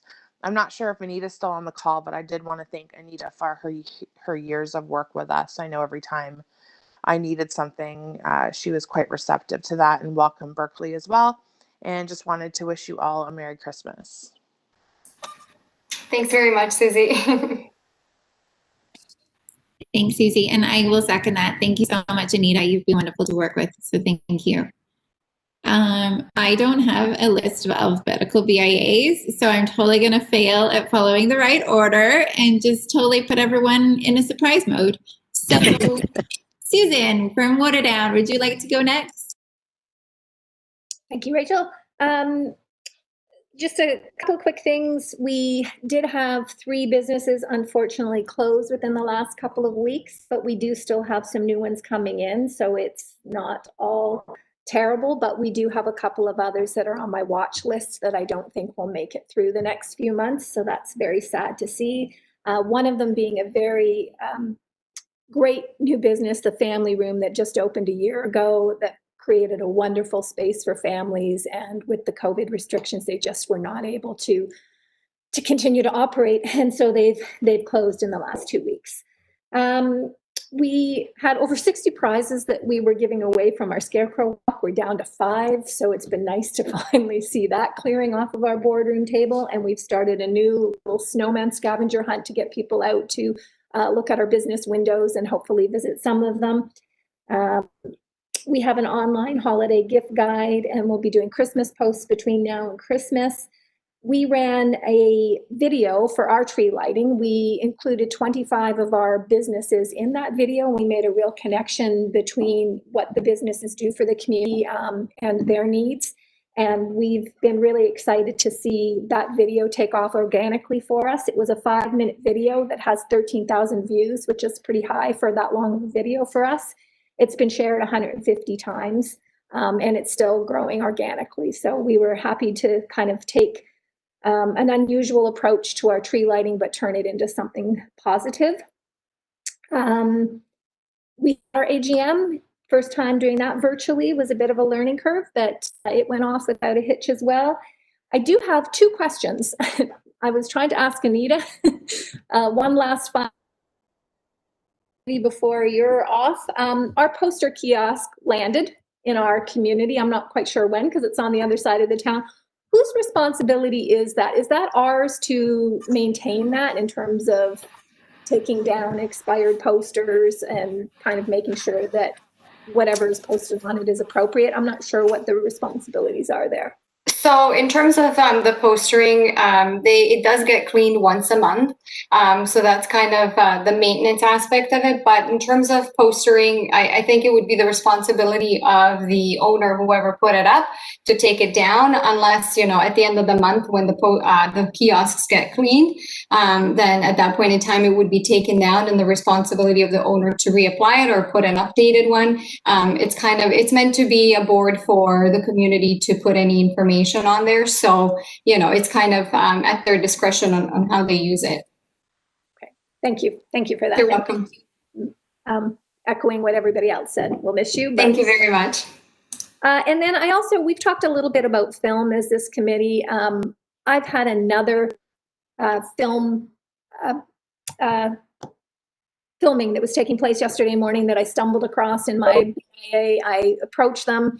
to ask them if they were permitted because I did not receive any notification from the film office. They were not. It was a quick in and out, and I suspect that there was some benefit for the one business that we're cooperating with. I just wanted to know what you guys do or what we are supposed to do. Julia, being in the film office, are we supposed to be reporting unpermitted filmings that are happening?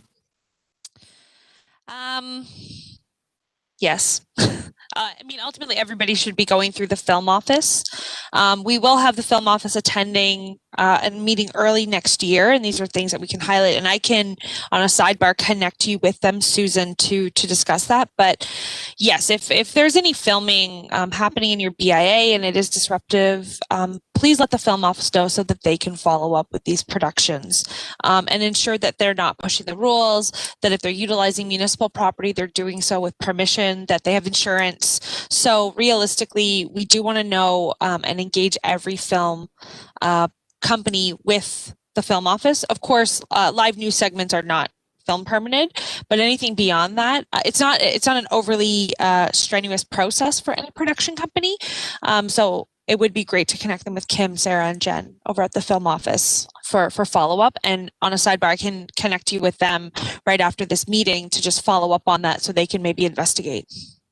Well, I know you'd done that the last time with ones, and they said they would try to keep me appraised of anything that was happening, but it's 3 now that have happened in my footprint that I was not aware of. And as I said, the last one, when I approached them, they were not permitted. So yeah, and so if that's sort of happening, we do want to flag that, mostly because of the notification, but the insurance implications surrounding that as well. So if I'm going to flag that with them, if that's okay with you, do you want them to follow up with you? Because they actually have Okay. a lane of traffic closed down too. Oh, okay. Then yes, we definitely need to address that right away. So I'm gonna get on my email right now to flag that. Thank you for letting us know. What was the location? It was Main Street South. It was in front of one of our restaurants. Okay. I'll follow up with that right away. Thank you for letting me know. Thank you. That's all for me. I saw your video, Susan. It was fantastic. Totally loved how you did it, and a really good plug for BIA. So well done. If anybody hasn't seen it, I really encourage you to watch it.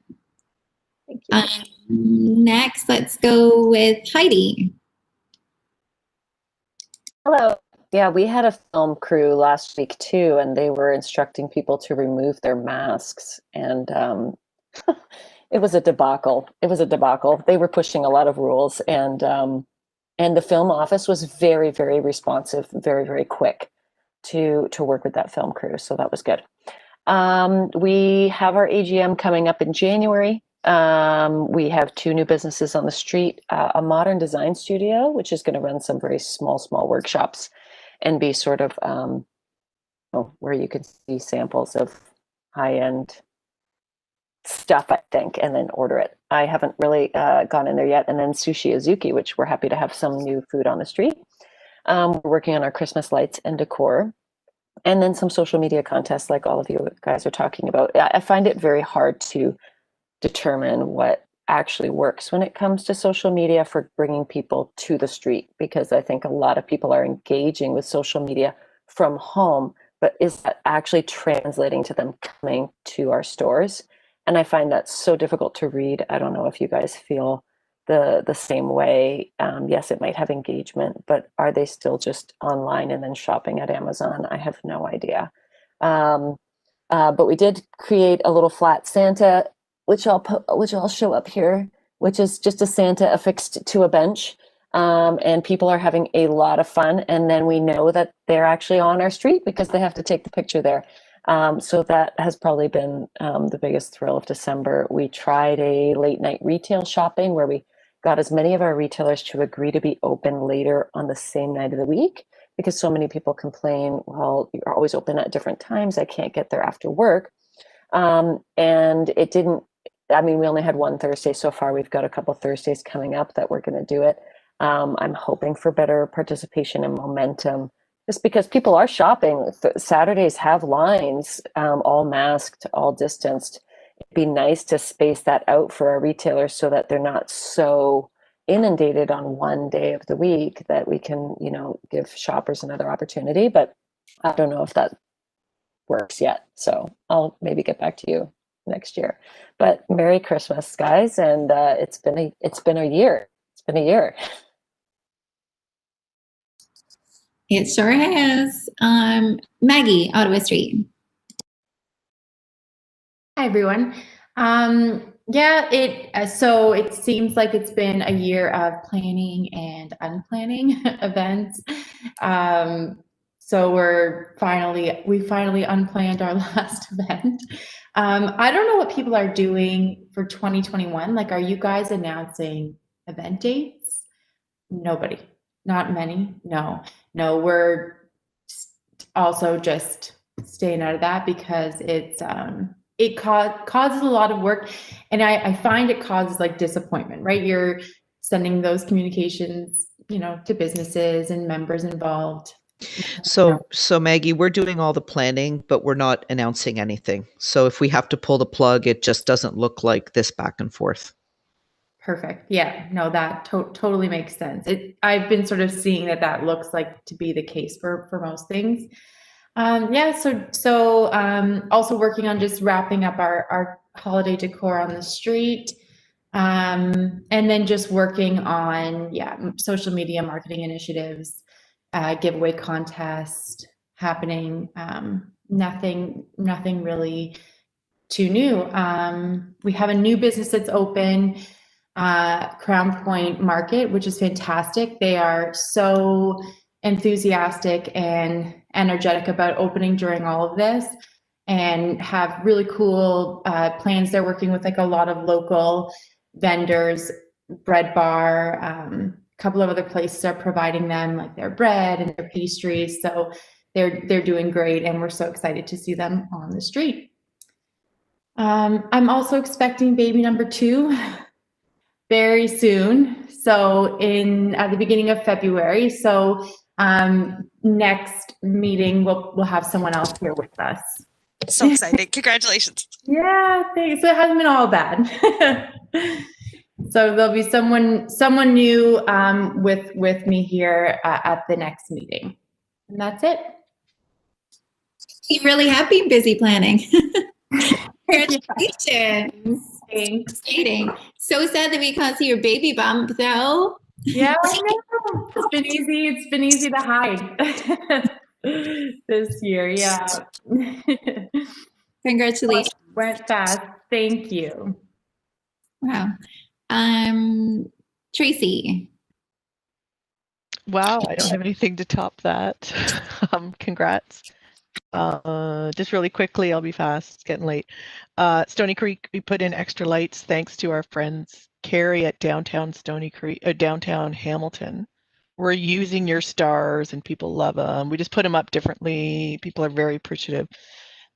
So we just try to bring some joy that way. And then we set up a little photo op similar to Heidi, but we didn't want to copy her idea. So we did Santa soldiers, because we sort of theme on the battlefield, War of 1812, red coats.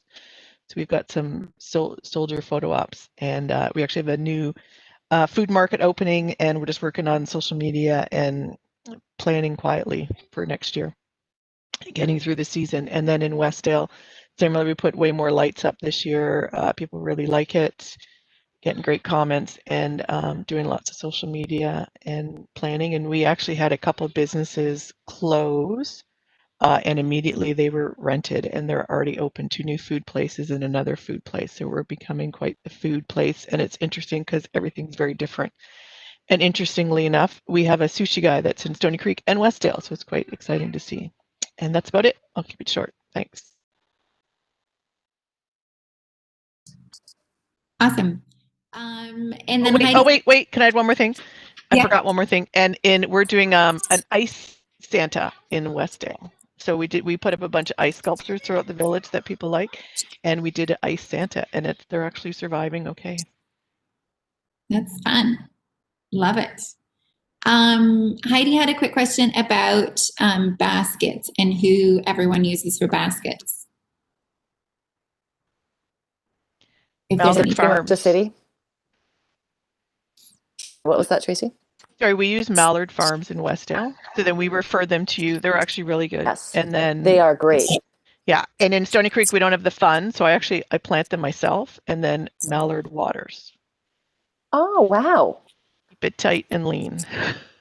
Yeah. You can, this, we get hand-me-downs from downtown, and we plant ourselves. And hang up our own lights to keep it very lean. I'm so glad somebody can use the stars. Heidi, we use the city, Marcia from horticulture, I put in the chat. She'll give you lists of people to call. Because we go out to get other quotes, like we still use mallard. She still usually is less expensive. But I know Harper's was one, but I can't remember the other place I got quotes from. Okay, perfect. Thank you, Marcia. Awesome. And then we just need a motion to receive the statements, if that's okay. Jennifer and Tracy, perfect. Thank you all. Have a fantastic holiday period and a motion to adjourn.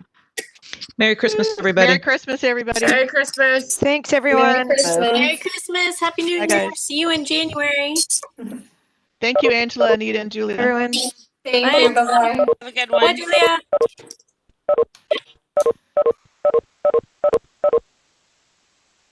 Whew. We did it.